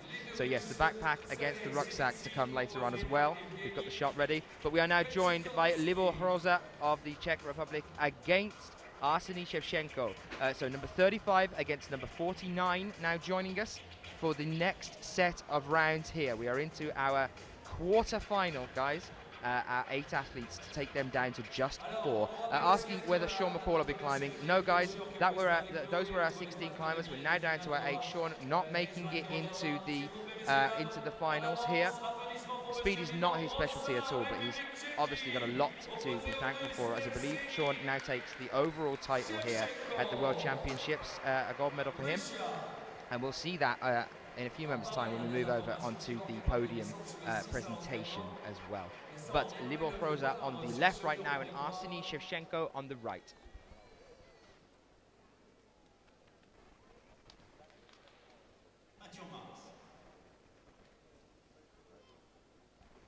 Well, here we are now, guys. Let us know who you're supporting for in the chat room. Libor Hroza, one of the bigger speed climbers. One of the taller speed climbers. Another false start, guys. This is just because of how much adrenaline is going in. And there you can see Libor Hroza saying, is that me or is that him? Was that Arseny or was that me? I think it was both of you guys, because the buzzer hadn't gone, so I don't know why exactly Libor is doing that.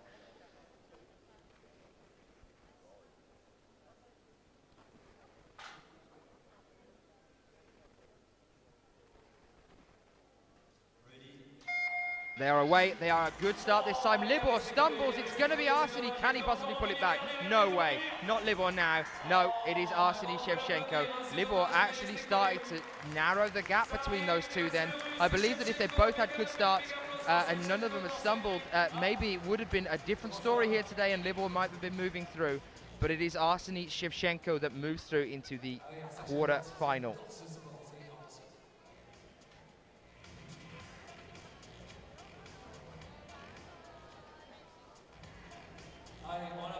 So guys, we wait for our next 2 athletes, which will be Yaroslav Gontarek, number 17, against Dmitry Timofeev, number 6.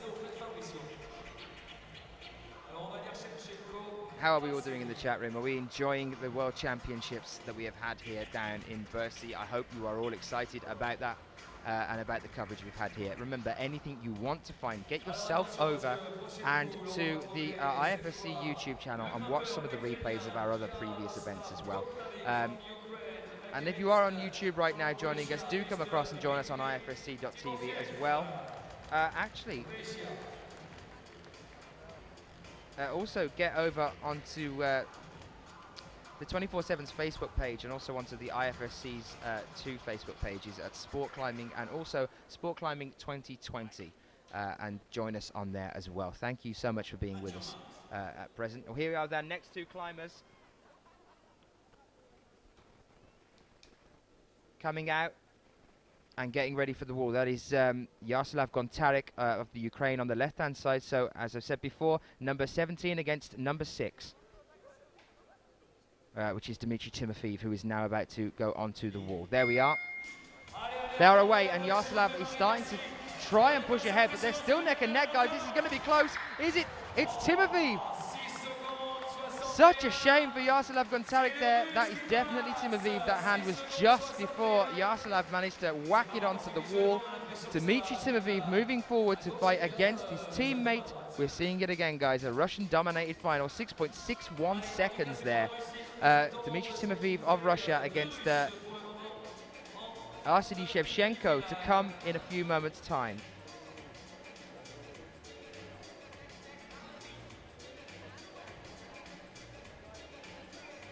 If you haven't noticed the route yet of this wall, it goes from the bottom to the top in a straight line.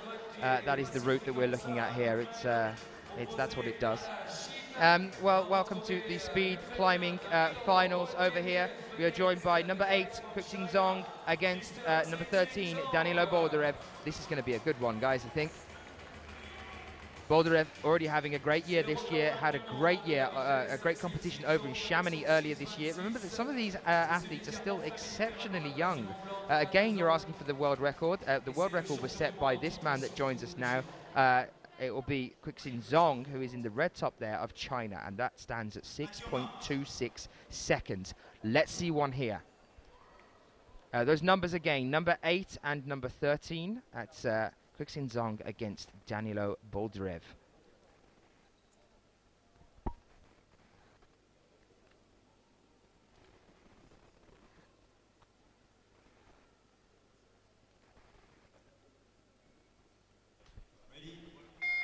And they're away, and they're powering up. It's Quixin Zong. Danilo has stumbled earlier on. Quixin Zong is taking it to the top now. Can he make it? Danilo starting to shorten it there. But they exchange a friendly banter at the top, 6.78 seconds.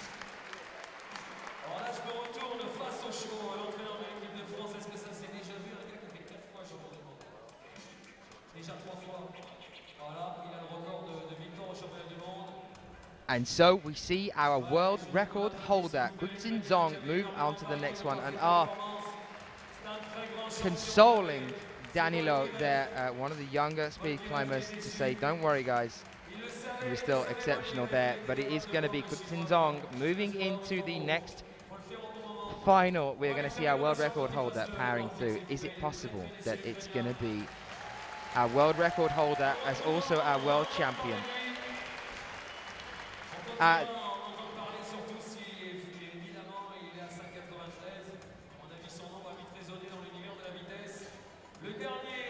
As you're saying, they're pouring in on the chat room there. Awesome sportsmanship. You are completely right, as we are joined by our next two athletes, two Russian athletes. So at the moment, the only nation represented in the run-up to the medals podium, there's only two nations, and that is Russia and China, and there is only one athlete from China, so the rest of it, all of them are Russian athletes.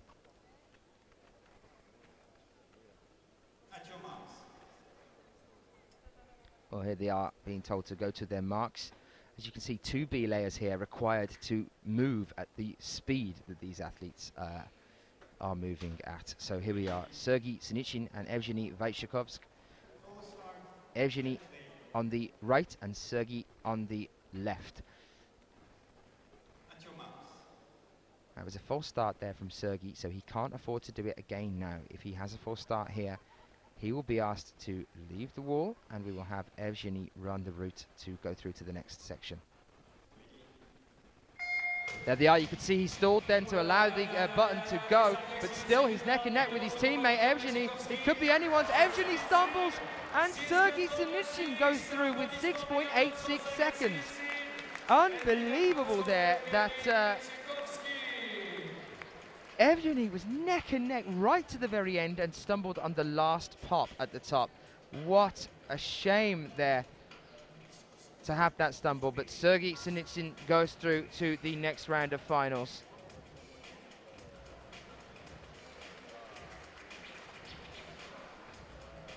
Scala, great to see some support in the chat room there as well.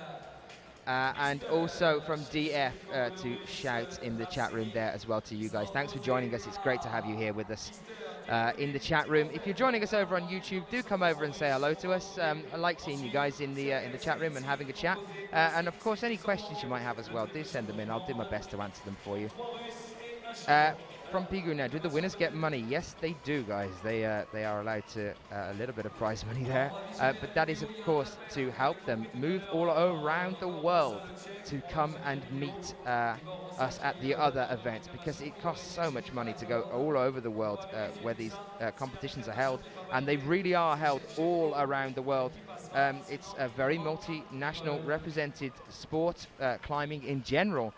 Not just speed climbing, but also the lead and also the bouldering. 58 different nations here at the World Championships, guys. 58 different nations from 5 different continents. And I'm still waiting for the day when I'm joined by someone in the chat room who is watching us on a trip out to Antarctica, so we can add another continent onto that one. Those are the times there for you at the moment. The joint firsts there.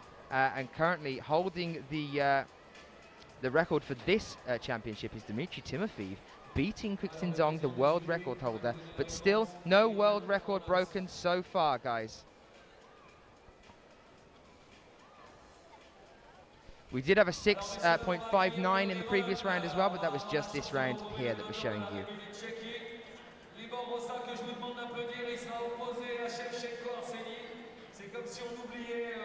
Ah, that's great to know there from Rod. My friend watched this feed when he was out in the Arctic on an expedition there. He joined us in the chat room and watching the web feed from an Arctic station. That's brilliant to know that we are joined from there. I got to get somebody down to the Antarctic as well too. Pigu, the sponsors do help out, yes, with clothing and things like that. That's why it's great to be able to get sponsorship as an athlete.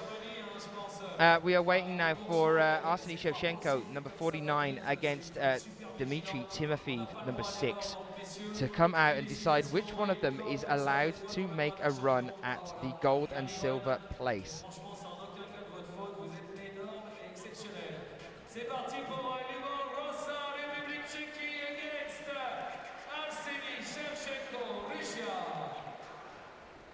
So that's, again, number 49 against number 6, Dmitry Timofeev. Oh, it looks like there has been a turnaround here. That's Libor Hroza there coming out. Number 35, actually. I do apologize.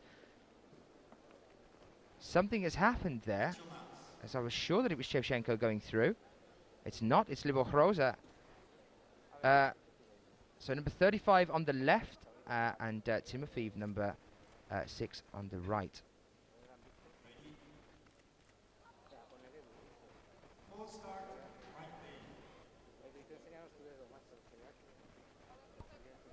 Guys, this what has happened here is that Libor has actually appealed. So this is actually not the next stage of finals. This is not the one that's going to be going forward into the battle. So who gets to fight it out for the gold and silver medal? This is actually a replay of Libor Hroza and Arseny Shevchenko going against each other, because there has been an appeal here. And it looks like Arseny Shevchenko is just giving it to Libor Hroza. Now, I'm sure we saw something similar to this in Chamonix recently as well with Libor Hroza. Arseny has stormed off from the stage by the look of things. I'm not entirely sure what's happening here. Libor had a thing about the B layers or something. I'm not entirely sure what it was. But he wanted a rematch. They've given him a rematch. And the crowd not entirely sure what to happen here. Well, it's Libor Hroza against himself here, as Shevchenko has refused to have a go at this. So not really much to say here. I'm not sure how pleased the crowd are about this. I'm not entirely sure how pleased Libor Hroza is about this either. I'm not entirely sure what happened there, guys. There was obviously a replay, a re-battle between Libor Hroza and Arseny Shevchenko supposed to happen. I believe that was due to an appeal made by Libor Hroza to the judges down on the ground about an issue with the B layers on the first heat. And they've had another go at it, but then Shevchenko has refused to climb, I believe. He's walked away, leaving Hroza now to battle it out against Timofeev. I'm not entirely sure what to say about that one, guys, but there we are. So, a change, as it was Shevchenko that was supposed to be going through to the next stage of finals. Well, it's not. It is now Libor against Timofeev. It is Libor Hroza against Dmitry Timofeev. I'm not sure whether they've pulled Shevchenko off the wall due to a false start there. Usually it's supposed to be 2 false starts before you are disqualified.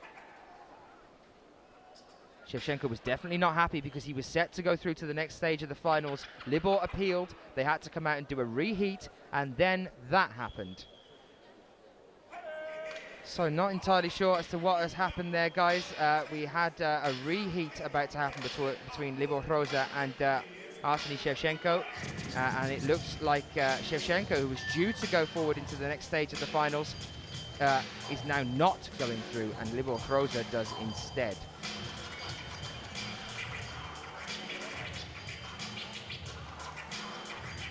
Well, this pause, I believe, is going to mean that we might even have another appeal here. So let's wait and see what happens. I'll leave you with the beatboxer having a chat to you guys for a few moments now.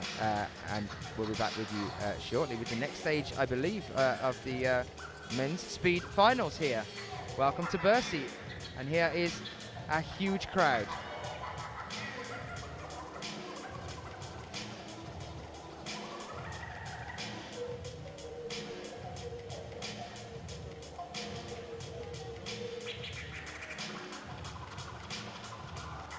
Well, guys, while we wait to see whether it is going to be another appeal or whether we will move forward on our speed finals, let's have our 10th and final question for your competition that is being run over on the IFSC's Facebook page to win yourself some World Championship rope.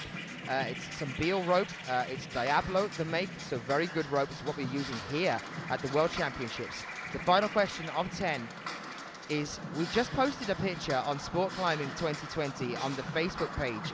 That's facebook.com/Sport Climbing 2020. Can you recognize the climber? We've just posted a picture on Sport Climbing 2020. Can you recognize the climber? Answers, please, on the IFSC's Facebook page, which you can find at facebook.com/Sport Climbing. The IFSC's Facebook page, a chance to win some of the World Championship rope.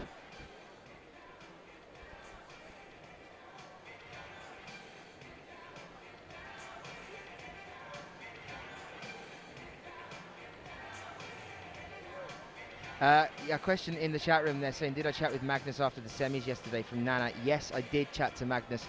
I actually chatted to him after he was just off the wall, and he was waiting and watching to see.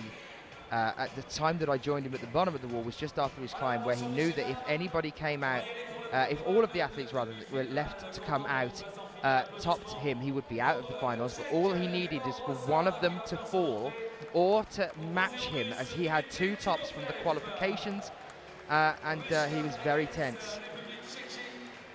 It's looking like we are now moving on with our competition. It is going to be Libor Hroza, number 35, against number 6, Dmitry Timofeev, which is what we thought would be happening a few moments ago. So no, not another run. These are the 2 that we're supposed to be going through into the place of who is going to be able to battle it out between the other final for the gold and silver place. So whoever wins this one, guys, get a chance at gold or silver place. Whoever loses here gets a chance at 3rd. Libor Hroza on the left, Dmitry Timofeev on the right. Question in the chat room, who was I commentating with in Munich? That was Chris Webb-Parsons, the Australian climber.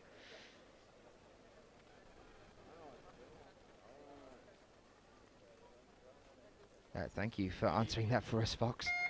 Fuchs, they are away now. We are away with Timofeev and Hroza. It looks like Roba's going to pull ahead here. It's Hroza. Is Timofeev going to come back?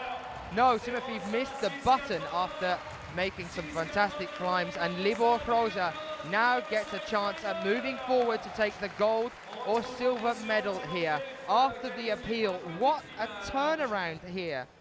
A question from KRK. Can I get some professionals to commentate with me like Sean did in Singapore for the next event? I always try to do that, guys. Yes, I love having them with me in the commentating box.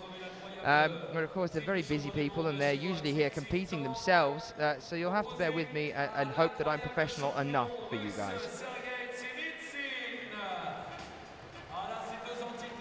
And the other thing that I'd say as well, at previous competitions that we have had, we tend to pretty much always have a professional commentator with us. So we usually have Chris Webb-Parsons and some other people. So go and watch some of the replays and you'll get to see it there as well. We are now over with our next one, and whoever wins this one, guys, gets to battle it out against Libor Hroza, possibly take some revenge for the Russian team after the appeal. It is now Kwixin Zong, number 8, against Sergei Sinitsyn, number 39. So if the Russian wins here, possibly some revenge, but let's see if Kwixin can hold on to a world record. A false start for Kwixin. This is tense, guys. This is really, really tense.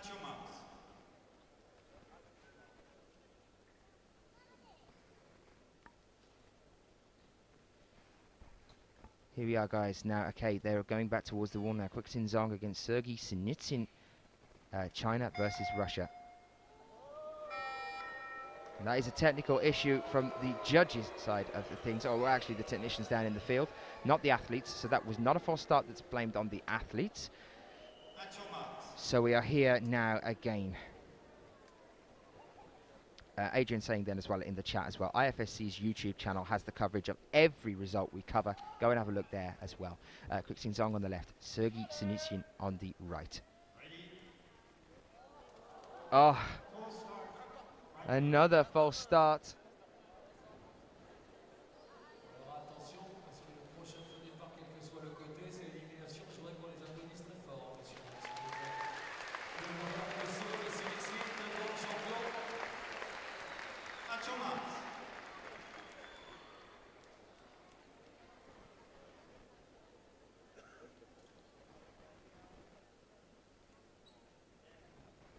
Well, here we are now.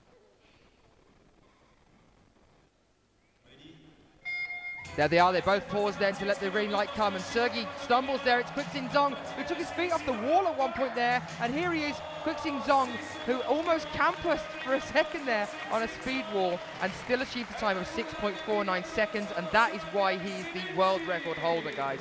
6.26 seconds is his world record. An incredible athlete, and there he is with 6.49 seconds. So it is going to be a Czech Republic against China to battle it out for the gold and silver medal, and that is not what we usually see. It's usually so dominated by the Russians, while the two Russians now move forward to fight it out for the bronze medal. So definitely a Russian medal here, though. It is Libor Kroza against Quixin Zong of China. So what a turnaround here.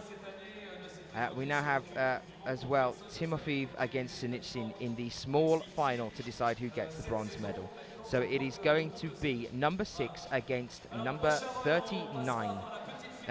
It's going to be Dmitry Timofeev against Sergei Sinitsyn for the bronze medal. That will be our next final, and then we'll come back to you with the final here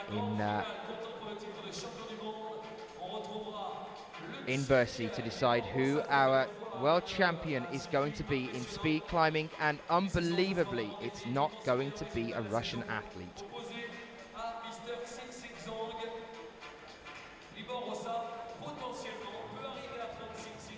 And yes, Scott, the final. There are a lot of finals when we go through into the speed finals, as it is a selection of heats.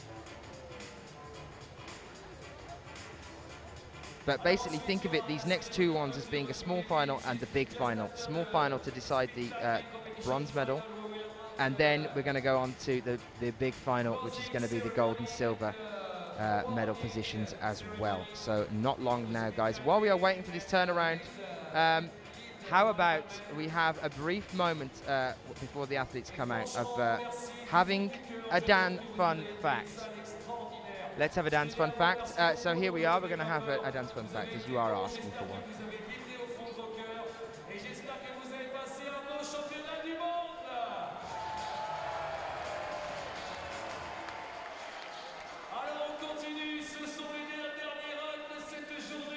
The Eiffel Tower has over 2.5 million rivets, 15,000 iron pieces, over 40 tons of paint, and there are 1,652 steps to the top. 1,652 steps to the top. I wonder whether you could do that in a speed climbing final and see whether these guys could scale the side of the Eiffel Tower in a similar speed. So there you are. There's a dance fun fact for you. You asked for it, you shall receive. We are now with our small final, Dmitry Timofeev against Sergei Sinitsyn. Another question in the chat, what's the speed climbing world record? That is 6.26 seconds. Again, those numbers are number 6, Dmitry Timofeev, against number 39, Sergei Sinitsyn. They are away now, and it is going to be Timofeev, I think, pushing ahead, because Sergei has stumbled now. It's Timofeev all the way to the top. Timofeev stumbles. Oh, my word, that was so close. Who is it going to be? Dmitry Timofeev stumbled at the very last moment. Has Sergei done it? He has. 7.81 seconds. It looks like Sergei Sinitsyn actually managed to pull that back at the end, with Dmitry Timofeyev stumbling. 2 stumbles, one from both athletes, and unbelievably, I think Sergei Sinitsyn has taken the bronze there. Dmitry will not be happy with that at all.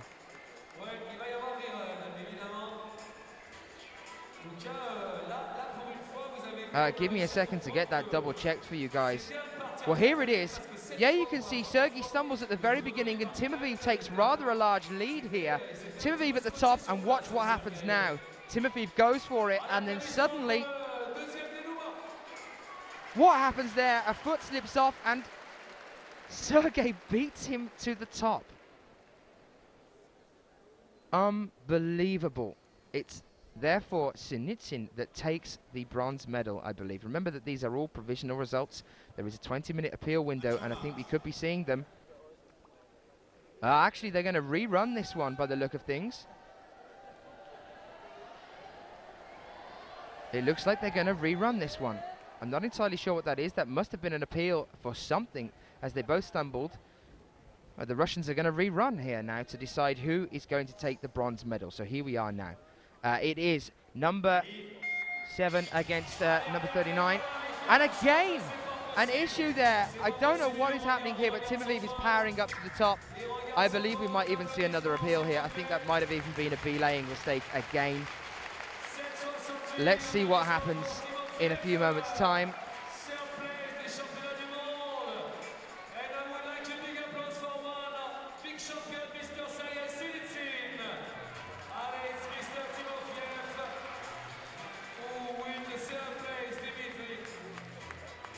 And maybe there won't be an appeal there, and they are going to let Timofeyev take that one. It is the Russian team appealing against themselves as well, so remember that one, guys. They're appealing against themselves. Nikki, it's really nice to hear you in the chat room. Thank you so much for your kind words. Nikki is the team manager for the Swedish junior climbing team. I was actually chatting to Carlos, who is the head coach, I believe, for Sweden just a few days ago. He's a really lovely man. It was nice to chat to him as well. So thank you for your support there, guys. Well, we are here now with the moment we have all waited for. Do not go anywhere, guys. Strap yourself to your seats, because we're about to see a very quick world champion being born here. It is between Libor Hroza and Quixin Zong, the Czech Republic athlete, against the Chinese athlete now on the wall. So, Quixin Zong, number 8 against Libor Hroza, number 35. Number 35 on the left, number 8 on the right. 35 on the left, number 8 on the right.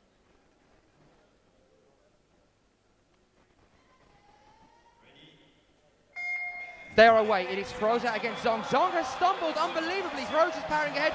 And again, Zong's pulled it back. This is unbelievable. I cannot believe it. Look at this. The shock on this man's face. He stumbled and he pulled it back. There was no stopping there at all from Quixin Zong. 7.33, so not the fastest time due to the stumble, but unbelievable. Imagine being able to stumble and pull it back against someone like Libor Hroza in the final. And there's no way that Hroza can appeal against that. He completely deserves that win. It is Quixin Zong, the world record holder, who now is also the world champion. Ladies and gentlemen, Libor Hroza of China is now the world champion. Interestingly enough, yes, just like we saw in the women's, the world record holder Yulia Levochkina of Russia also took the world championship, and so I can only say, guys, they are completely deserving of it. That's the perfect setup. That's exactly what we want to see. We want to see the world record holder being the world champion for something like speed, so deserved to them, and also for stumbling as well, and Quixin Zong still pulling it back. So those are our medalists, guys. It is going to be Sergei Sinitsyn taking the bronze. It is going to be Libor Hroza of the Czech Republic taking the silver, and then it is going to be Quixin Zong taking the gold.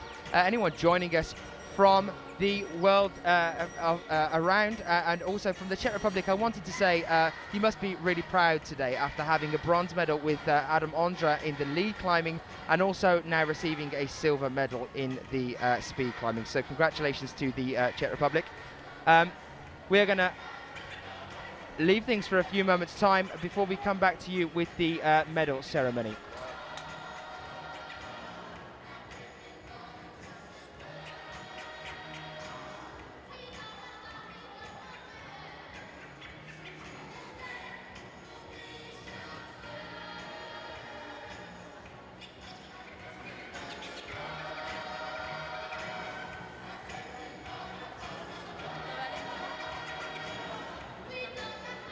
Quand on monte du 8 ans, on se fait pas emmerder par une barrière. Hein.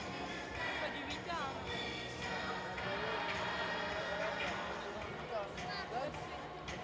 Pardon. Dams.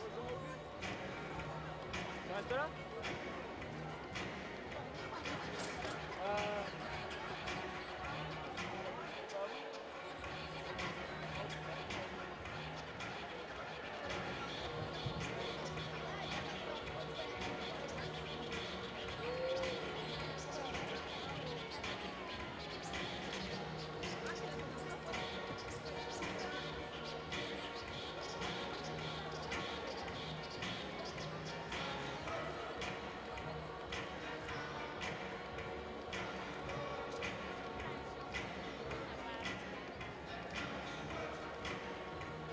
Guys, we are now coming towards the time where we see our final medal awarding ceremony. It won't be long now, guys. And what a World Championship this has been. I'm going to be coming out in a few moments' time and having a chat to you guys on cam, so I can bid you all a fond farewell as we come to the end of the World Championships here.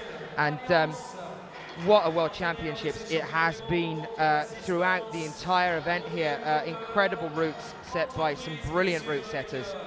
Jamie, the British head route setter for bouldering, was here and gave us 2 perfect finals, and also the genius of Adam Pustelnik as well on the lead wall, giving us some perfect lead finals as well. So stay tuned, guys. We have this medal ceremony to come now, and then I'll be out and having a chat with you guys just before we wrap things up. Remember as well, I have to keep saying it, go and watch the replays over the past few days. Get yourself over onto YouTube and go and watch what has been happening here over the past 5 days. I know I'll be reliving some of the events that have occurred here. Absolutely amazing. And another thing that we were talking about a few days ago that me and Sheila were saying, what a sport for the Olympics. The 3 disciplines here in climbing and the Olympic motto sitting hand in hand, faster, higher, stronger. Well, here we are now with that, sorry, faster, harder, stronger.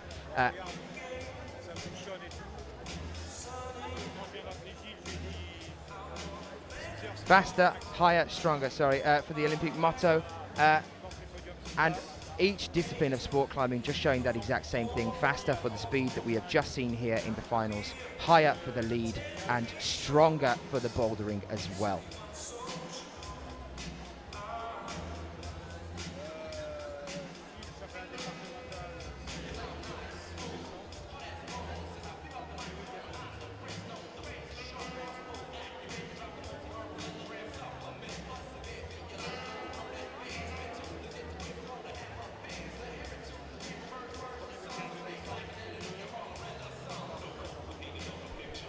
Some really, really nice comments coming in and pouring in the chat room. Thank you so much for being with us as well. I'll come out and say some words to you in a few moments' time. We are going to be having the award ceremony just shortly. Remember, guys, as well, get yourself over onto 24/7 TV's Facebook page, because although you see all these cameras and the only person's face that you see is, unfortunately for you guys, mine, there are a lot of people working behind the scenes tirelessly throughout this and every indeed competition as well, supporting what happens here. Of course, there is Mike, my producer next to me, that does every single climbing World Cup and the World Championships. there is also Chris at home who joins us in the chat room, working for that brings everything together for us, fixes any problems that we might have, and the whole team back home as well. And also Johnny that was here as well, our technical efficiency manager. You're going to be joined by Johnny Bryan next week for the commentary in Purs. Johnny Bryan will be with you there as well. But also remember that there is so much that happens behind the scenes, and not just from us as well, from the event organisers and the amount that they've put into this.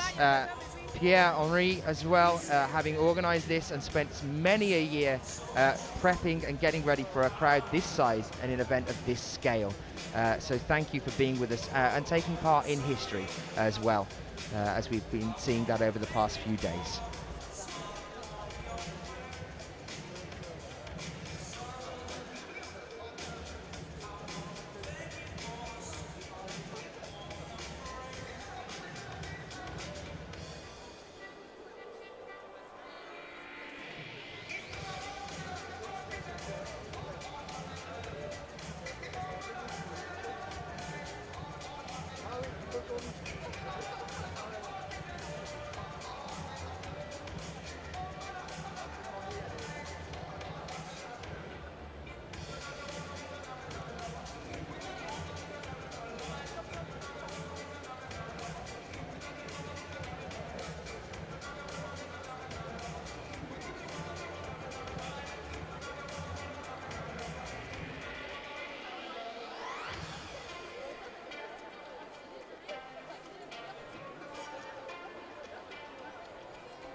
Mesdames et messieurs, pour remettre les médailles, Monsieur Marcos Coularis, président de la Fédération internationale d'escalade, et Monsieur Jean Guillermoz, maire adjoint de Paris.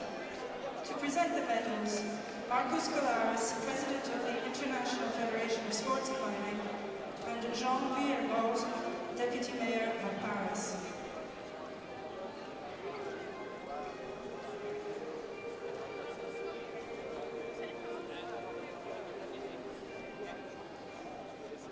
La médaille de bronze représentant la République tchèque. In bronze medal position, representing the Czech Republic, Adam Ondra.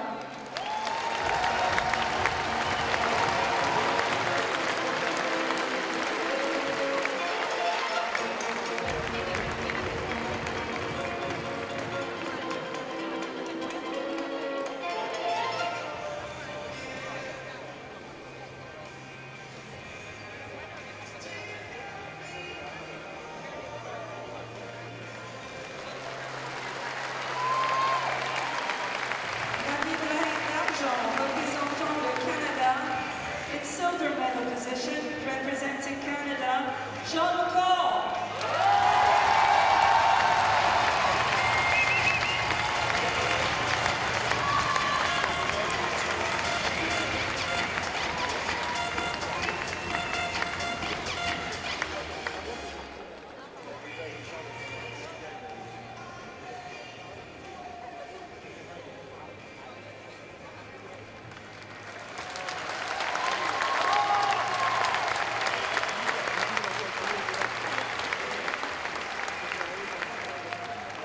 La médaille d'or des champions du monde d'escalade 2012 représentant l'Autriche.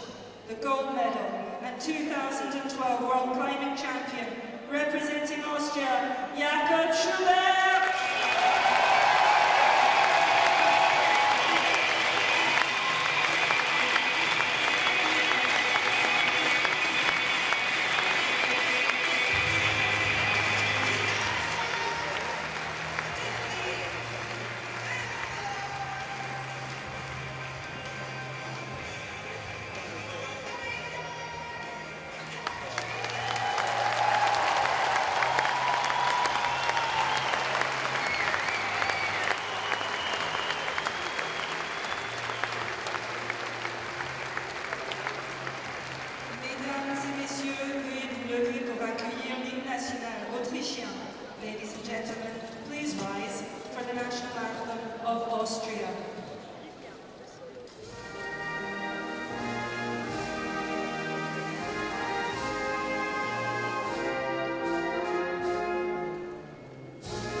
payer?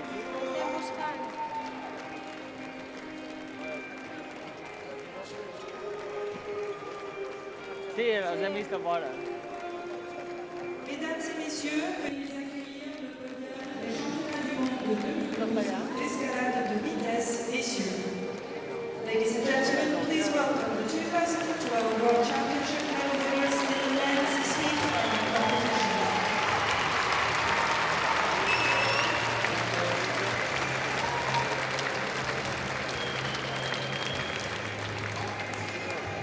Mesdames et messieurs, pour remettre les médailles, Madame Debbie Garwich, vice-présidente de la Fédération internationale d'escalade, et Monsieur Daniel Croisy, vice-président de la Fédération française. To represent the medals, Debbie Garwich, vice-president of the IFSC, and Daniel Croisy, vice-president of the French Federation.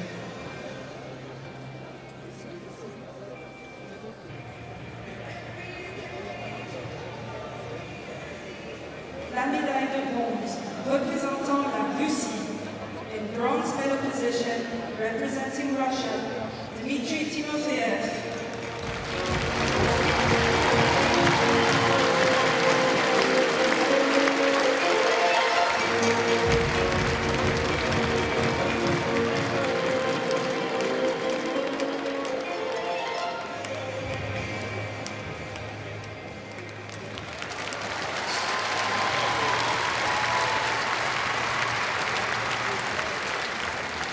La médaille d'argent représentant la République tchèque. In silver medal position, representing the Czech Republic, Igor Rosa.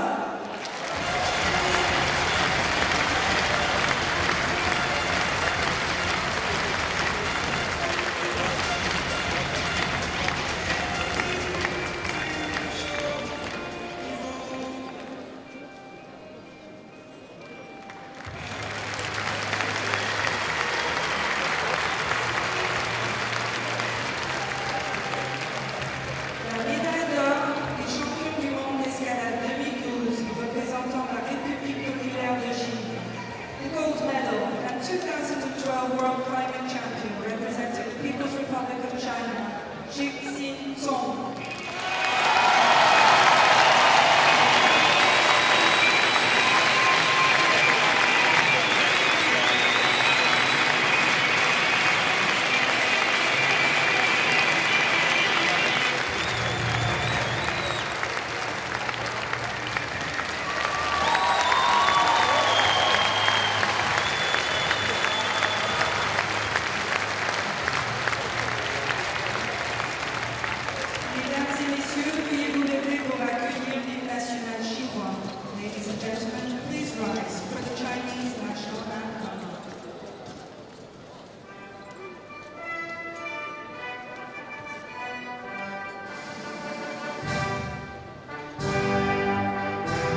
médaille d'or et champion du monde d'escalade 2012, représentant le Canada.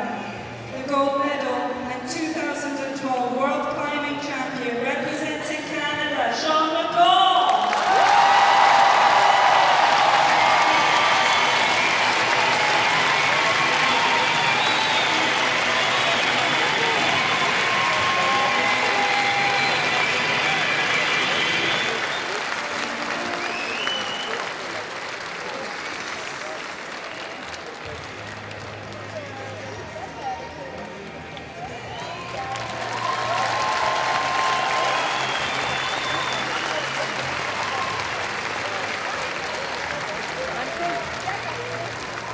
Mesdames et messieurs, veuillez vous lever pour accueillir l'hymne national canadien. Ladies and gentlemen, please rise for the national anthem of Canada.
Well, guys, that about wraps things up here for our Bursey competition. The athletes start to move away now. You can see them just walking off to my right. Sorry, here at the World Championships for 2012.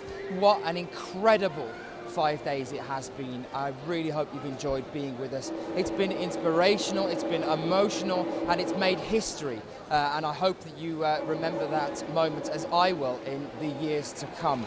I want to say thank you so much for all of you joining us in the IFSC as we go towards the closing ceremony now. I've been Daniel Finn, and I'd like to leave you with these few words, which I believe sum up this competition. They're very famous words. If you can force your heart and nerve and sinew to serve your turn long after they are gone, and so hold on when there is nothing in you except the will which says to them, hold on. And I believe we have seen that all the way through this inspirational competition and all the way through in each and every discipline of the climbers here. The paraclimbers, the boulderers, the lead climbers and the speed. I've been Daniel Finn. Thank you so much for being with us here at the World Championships 2012. I will see you soon.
Thank you.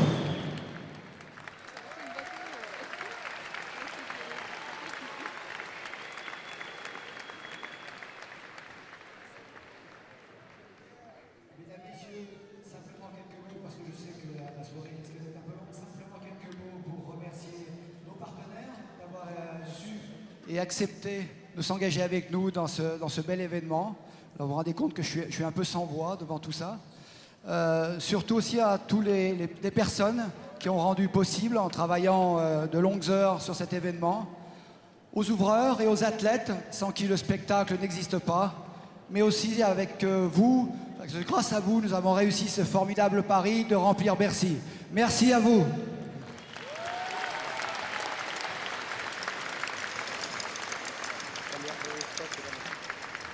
Climbers of the world, you made it. Thank you. Et merci Paris, merci aux bénévoles, merci aux juges et merci à la FFME. Quel spectacle.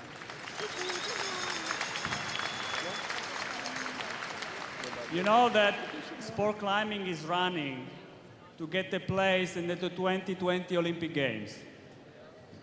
I think that there was no better place than here in the Palais de Bercy in order to improve our chances to be there in 2020.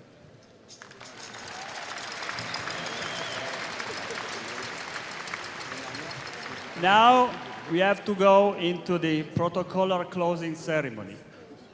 But before that, I have the pleasure and the honor to announce the name of the new president of the IFSC Athlete Commission. Et j'ai l'honneur et le plaisir de vous annoncer le nom du nouveau président de la commission athlète de l'IFSC et membre du board. He's a champion that won here some medals. From Canada, Sean McCall.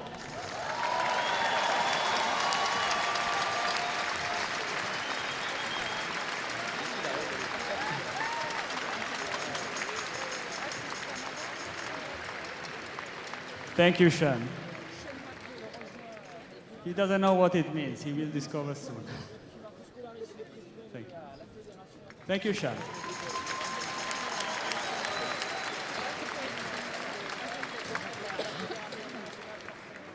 So, ladies and gentlemen, I declare the 12th World Championship closed.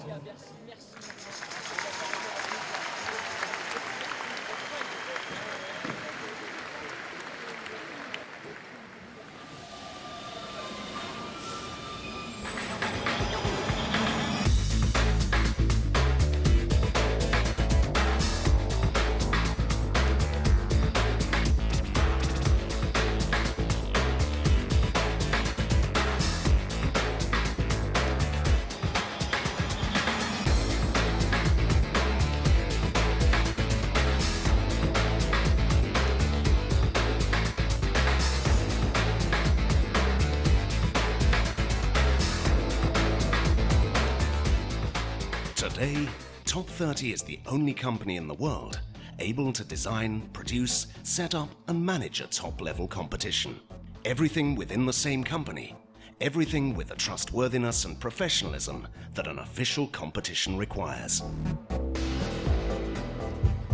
Everything Top 30. Top 30.